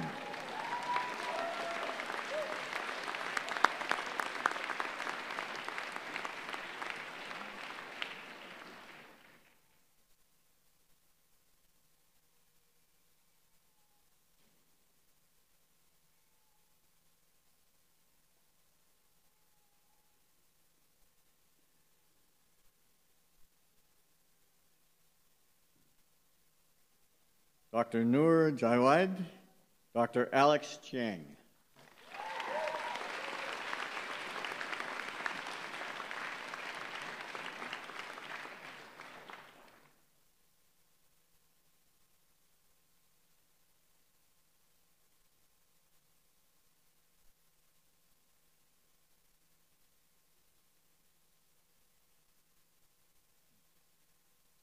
Dr. Christopher Johansson. Christopher is also a graduate of the combined MD-PH program.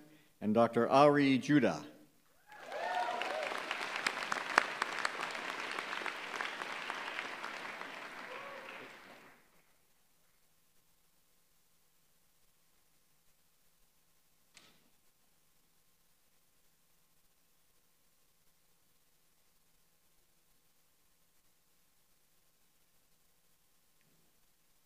Dr. Sonika Kainth and Dr.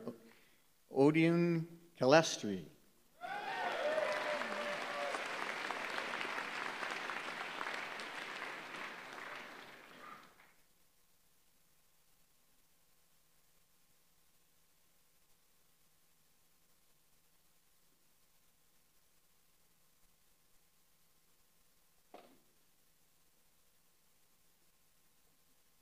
Dr. Christopher Kawala, Dr. Alicia Margaret Kerrigan.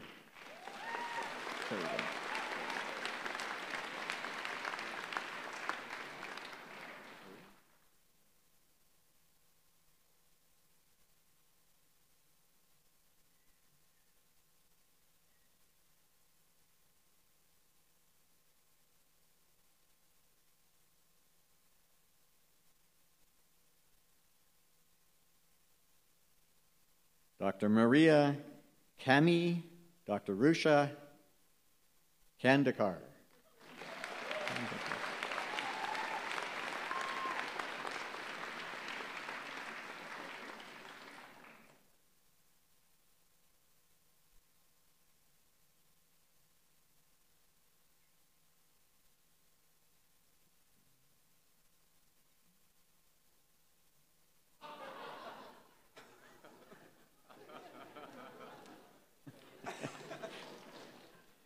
Dr. Vidushi Khatri. Vidushi is also a graduate of the combined MD Engineering program, and Dr. Zoe Kitchler.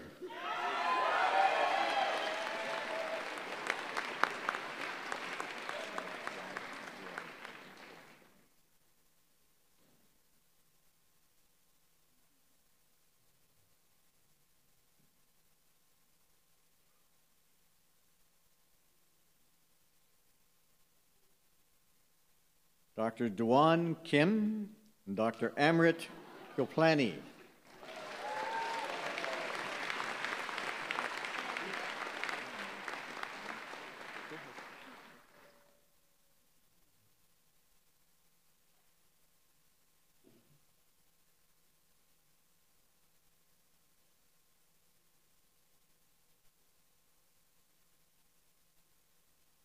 Dr. Ann Neal, Dr. Nardine Cordos.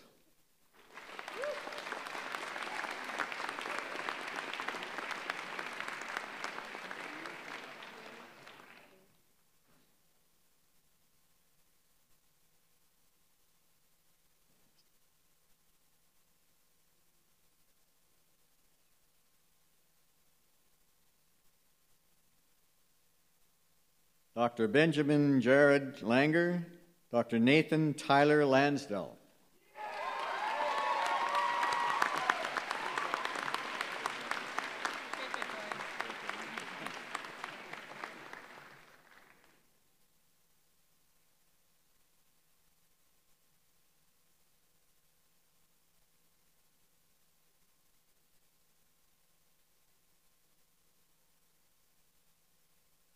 Dr. Erica Lee, Dr.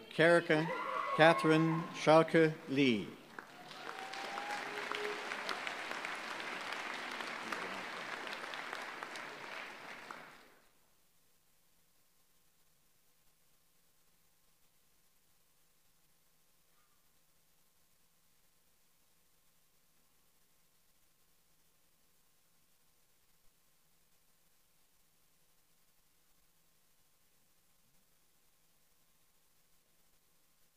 Dr. Ja Lee, Dr. Kangroy Lin.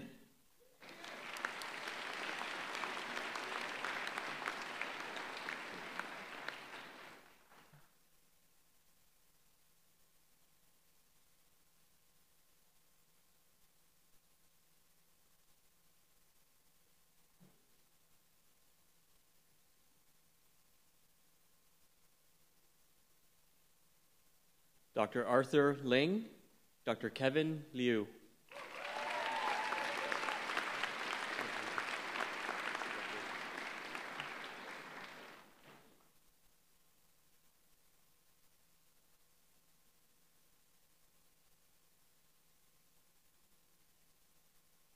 Dr. Matthew Lubanovic, Dr. Melissa Machado.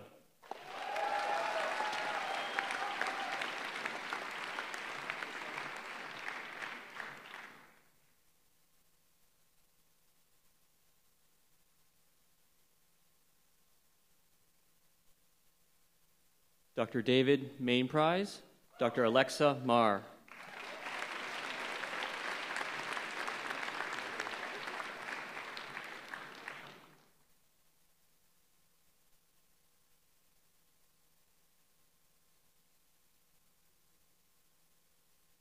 Dr. Katie Matthews, Dr. Ryan Peter John McClarty.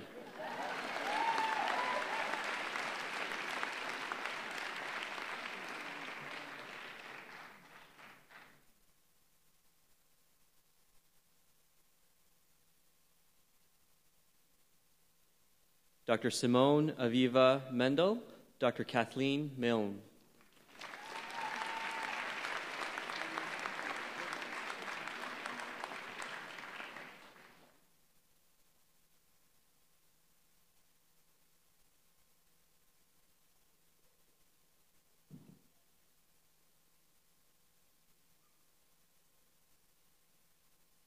Dr. Christopher Ryan Miro, Dr. Imran Nagdi.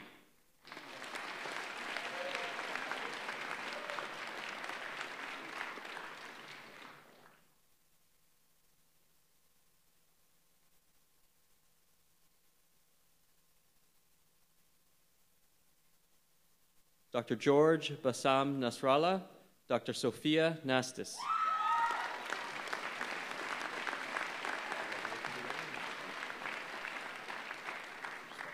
Yeah, please.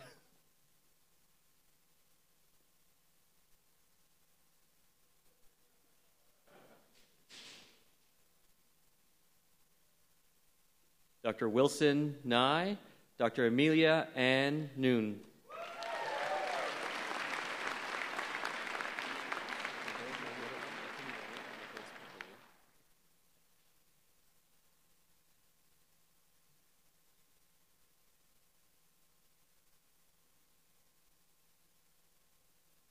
Dr. Nicholas Papaleo, Dr. Scott Odorzy.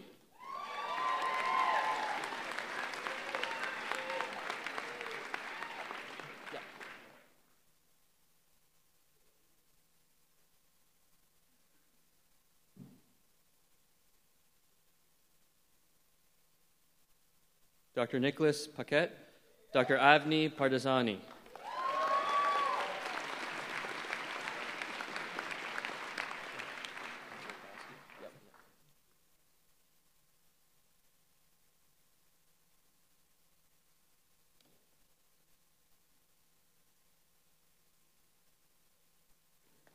Dr. Christopher Pazarakovsky, Dr. Andrea Parks.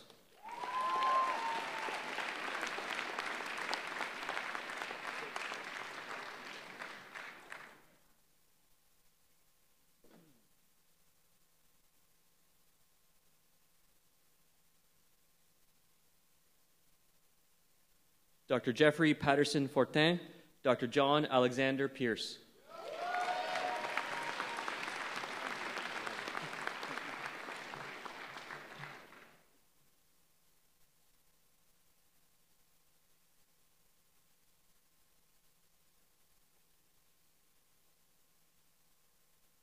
Dr. Adriana Beata Pichak, Dr. Paul Timothy Platinka.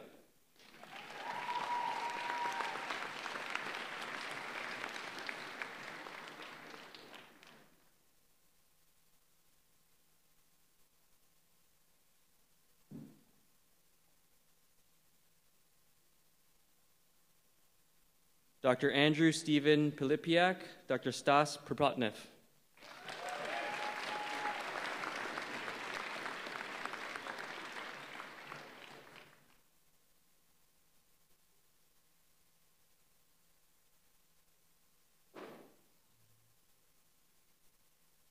Dr. Aisha Raza, Dr. Jason Reed.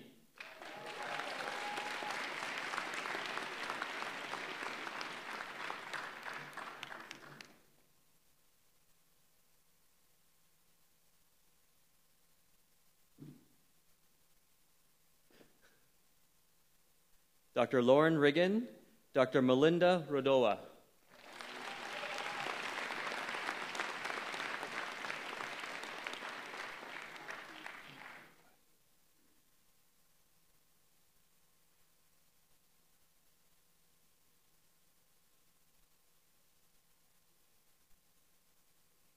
Dr. Adam Matthew Ropchan, Dr. Maher Sabalbao.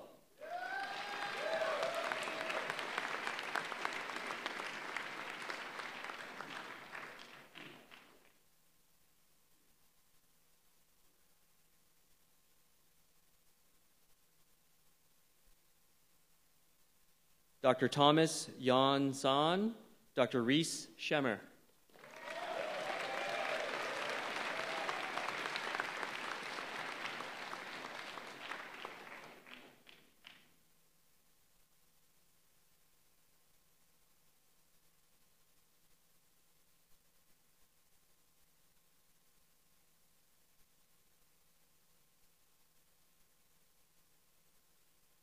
Dr. Francesca Schiavoni, Dr. Jane Y. Young Sham.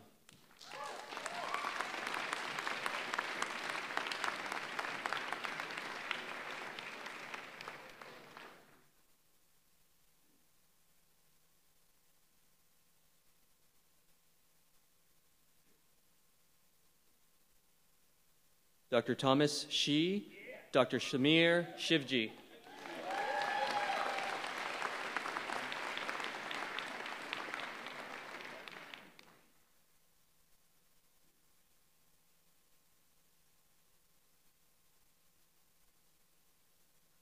Dr. Sarah Sikama, Dr. Gulraj Singh.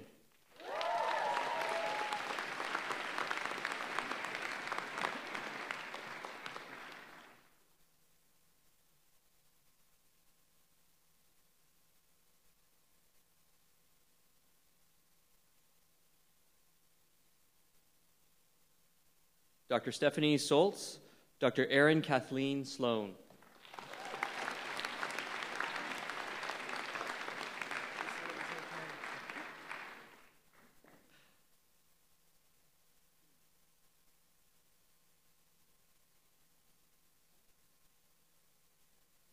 Dr. John Paul Steeritt, Dr. Aaron Stone.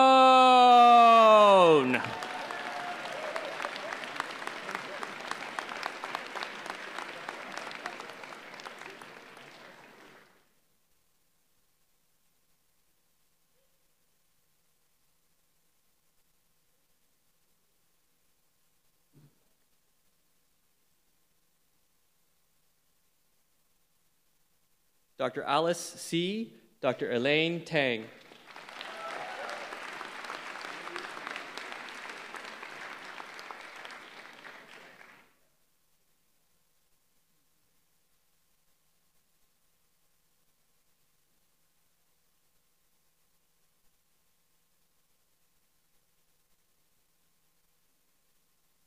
Dr. Joshua Samuel Tobe, Dr. Tara Nicole Thompson.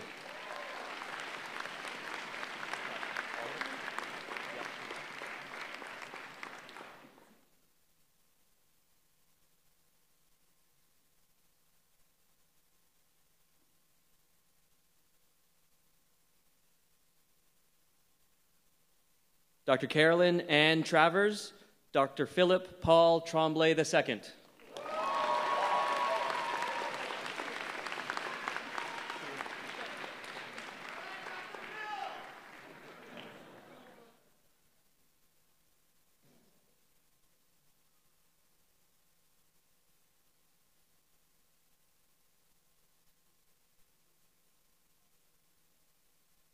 Dr. Carleen Triernick-Naylor, Dr. Jessica Trong.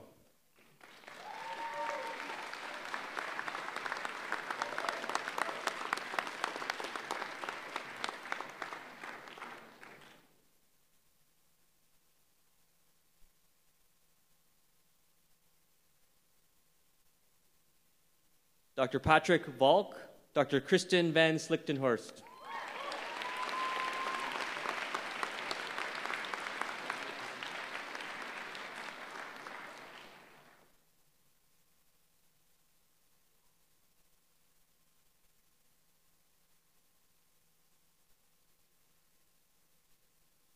Dr. Adriana Ramona Vassi, Dr. Andrew Versolato.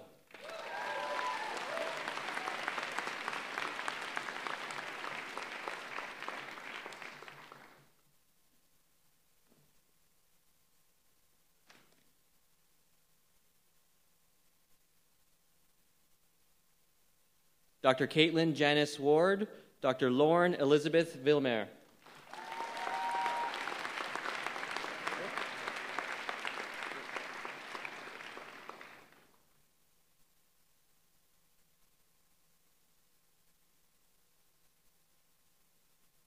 Dr. Bradley Waterman, Dr. Darren Matthew Weaver.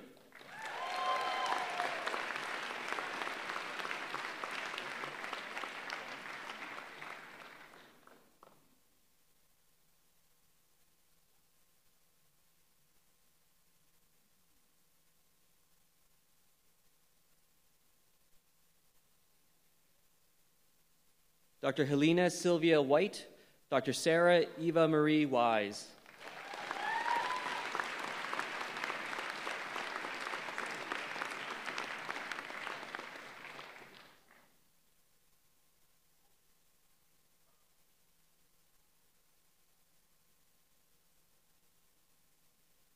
Dr. Delaney Nikushi Wijayanayaka, Dr. Samantha Hillary Witzel.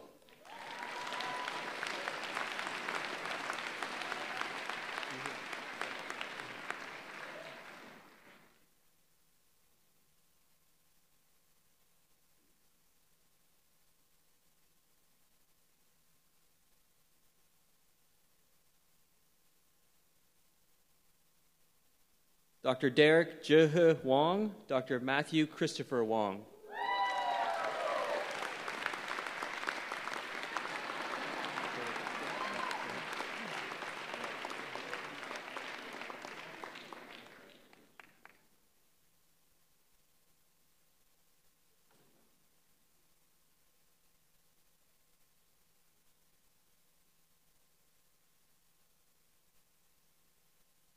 Dr. Adrian Wu.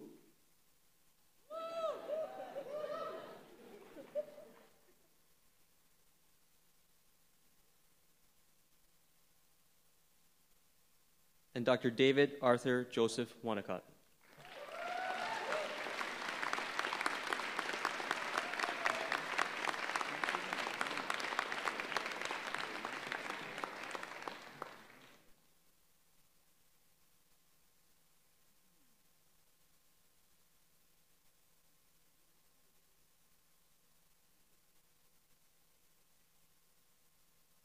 Dr. James Ray Yan, Dr. Yuchen Thomas Wu.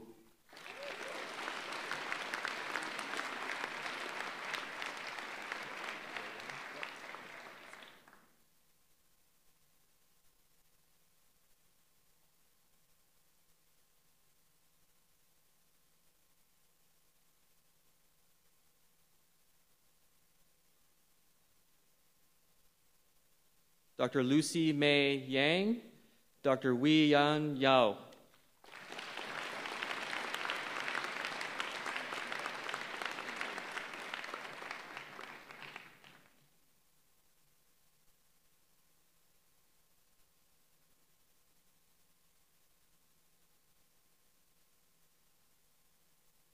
Dr. David Kyungjae Yu, Dr. Daria Zajic.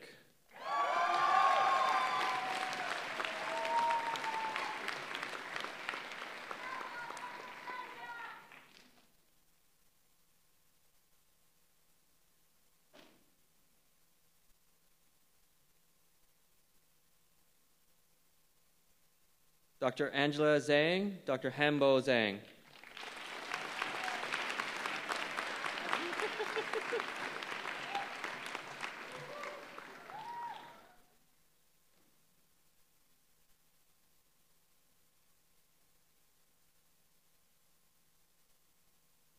Dr. Joyce Chensi Zhang.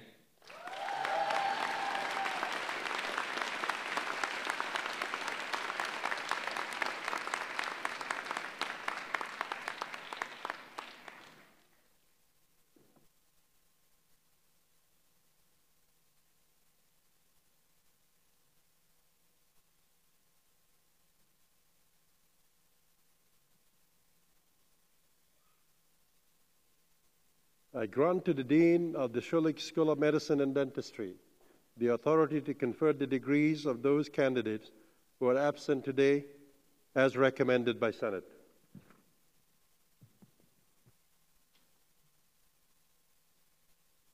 Thank you, Mr. Vice Chancellor, Dean Strong, Dr. Tithicott, and members of the school.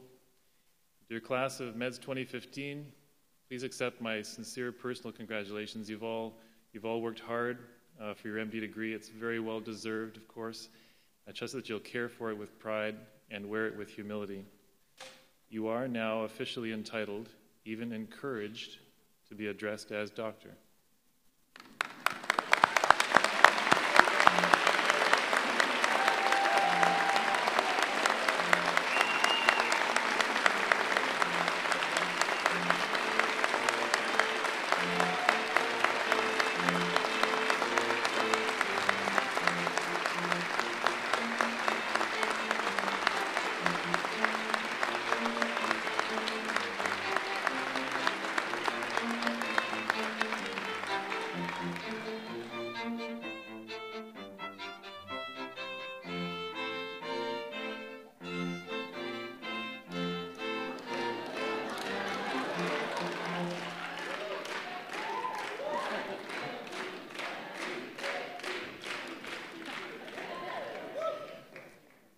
Thank you. I would now like to ask Dr. Gary Tithicott to announce the recipients of the Overall Achievement and Hippocratic Council Awards. Gary.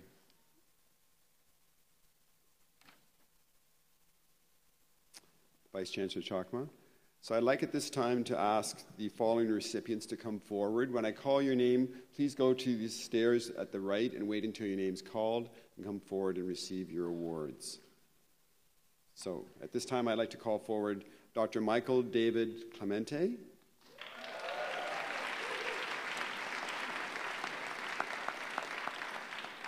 Dr. Samantha Hillary Witzel. Dr. David Main Prize. Dr. Jean-Marc Beausoleil. And Dr. Justine Denome.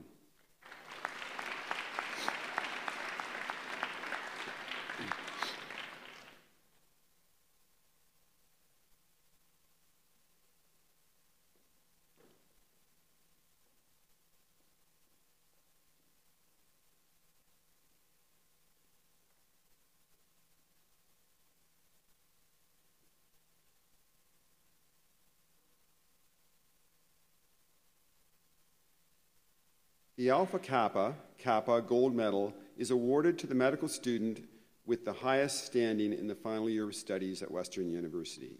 Congratulations, Michael.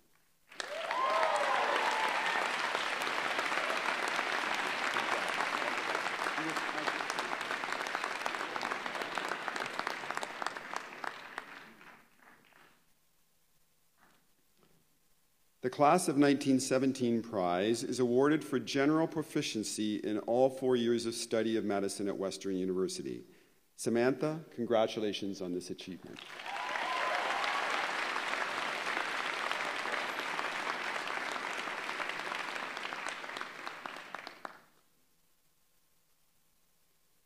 Awarded at the discretion of the Dean and the Schulich School of Medicine and Dentistry, the Class of 55 prize is given to a student showing outstanding promise in the practice of clinical medicine. Congratulations, David, on achieving this award.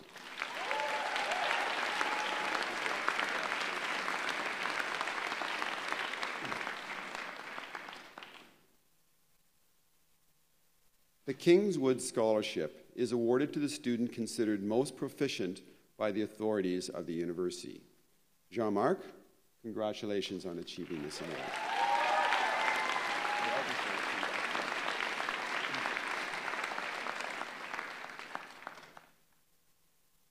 And finally, the Medical Alumni Gold Medal is given to a student graduating in medicine at Western University with the highest standing based on all 4 years of study. Congratulations, Justine, on this award.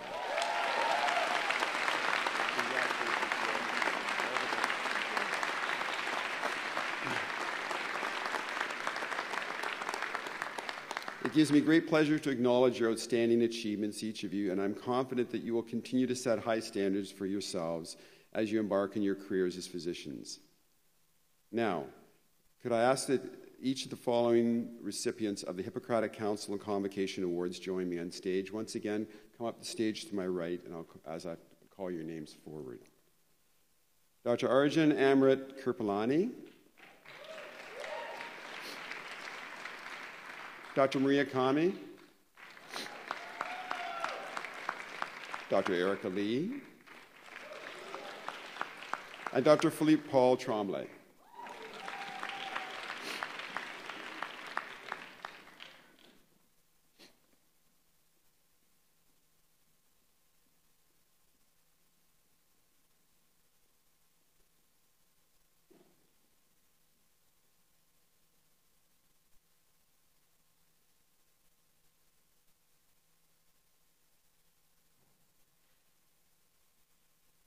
In addition to having maintained a good academic standard, the recipient of the Meds Merrymakers of 47 Award must exhibit the qualities of leadership and innovation in extracurricular activities that have contributed to the growth of fellowship, pride, and loyalty amongst peers and faculty in his class. Amit, congratulations on this award.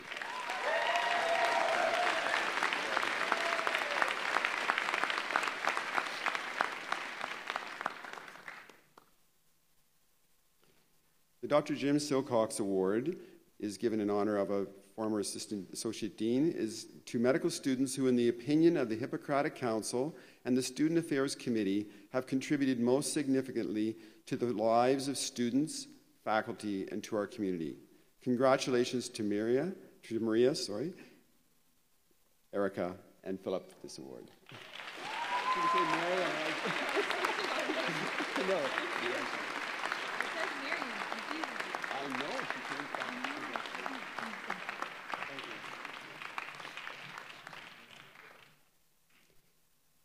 So once again, it's my pleasure and honor to recognize your efforts and achievements. But most importantly, I'd just like to take a moment of thanks to each of you. It's been my pleasure to work with you over the last 4 years as your undergrad dean. You're the class I started with. I'd just like to acknowledge all that you've achieved, wish you all the best, and look forward to reading about all your achievements in the future. Congratulations.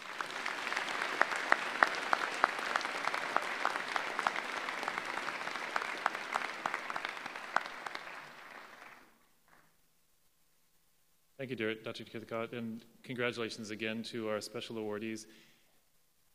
You may have been expecting the student convocation coordinators to come forward. That would be Laura, Meg, and Maria. but there has been a slight change in the program. Coming forward now are Dr. Laura Kladamanus, Dr. Meg Haggerty, and Dr. Maria Kami. Please.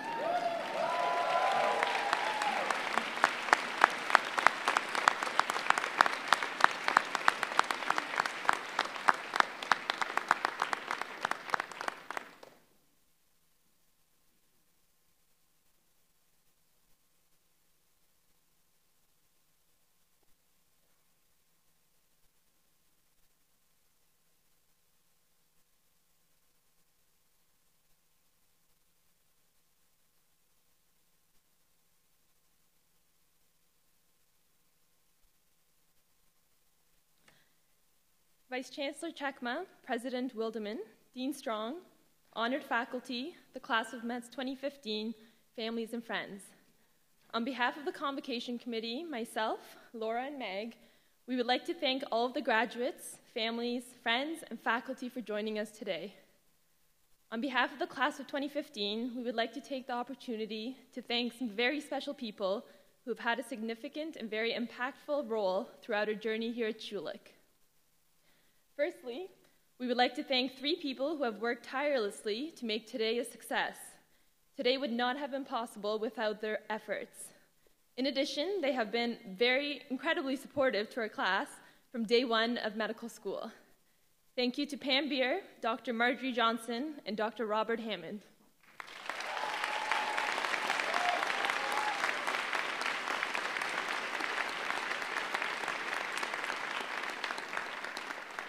We would also like to thank our deans for their continuous support throughout our time here at Schulich. Thank you, Dr. Strong, Dr. Tithicott, Dr. Reeder, and Dr. Cooper.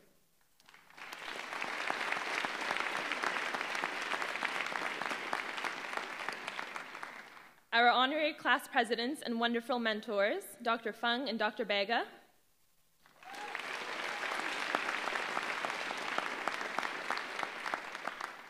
Our terrific clerkship coordinator, Dr. Stein. Could you all please come forward to accept a small token of our appreciation?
We would also like to thank the unbelievably supportive administrative team at Schulich, including the Undergraduate Medical Education Office, the Learner Equity and Wellness Office, and the IT Department, with a special thanks to Pam Beer, Mike Farquhar, and Kylie Hamilton. And a special thank you to a beloved mentor who is no longer with us today, but whose gifts of compassion, dedication, and generosity towards his students will always be cherished and remembered. Thank you, Dr. Francis Chan.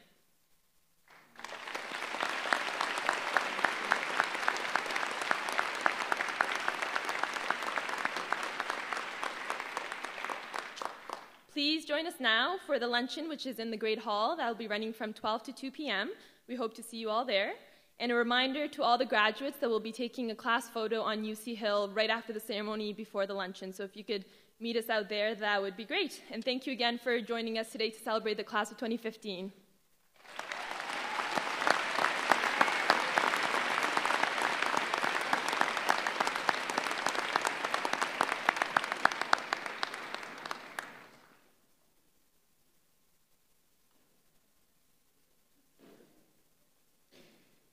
Thank you, doctors. Ladies and gentlemen, please join me in giving thanks to the Da Capo String Quartet for today's beautiful music, and to the small army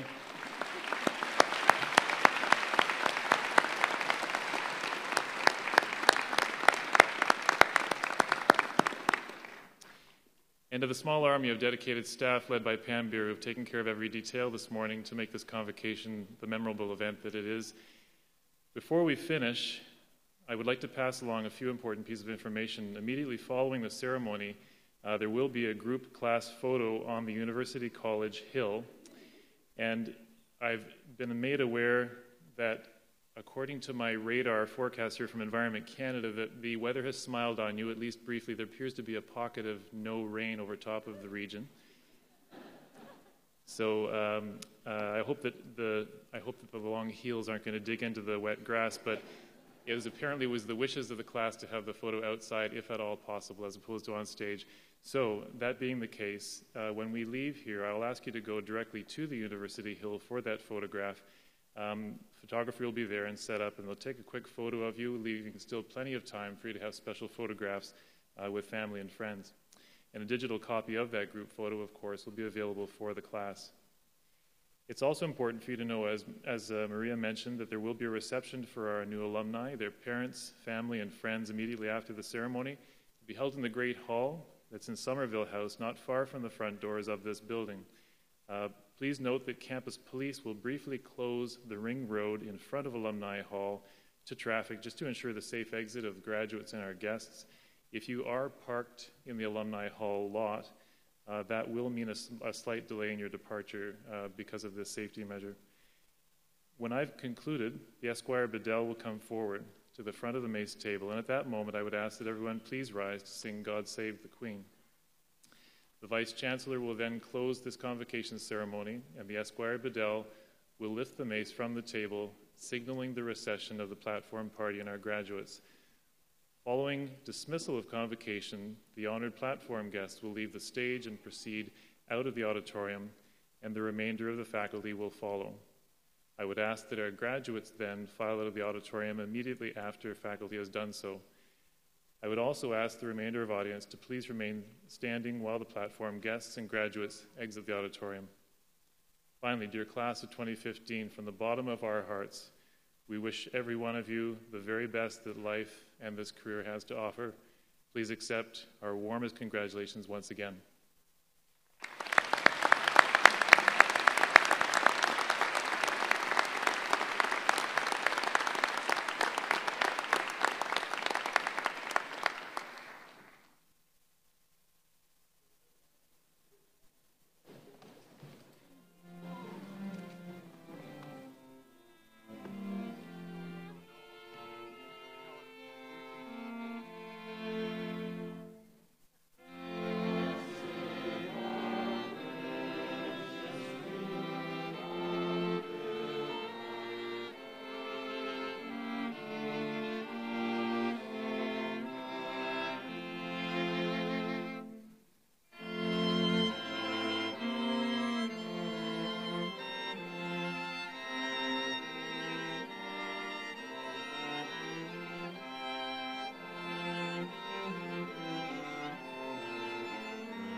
Before adjourning convocation, I wish to express my appreciation to all who have contributed to the success of the day, and to congratulate once again the Schulich School of Medicine and Dentistry, Doctor of Medicine, class of 2015.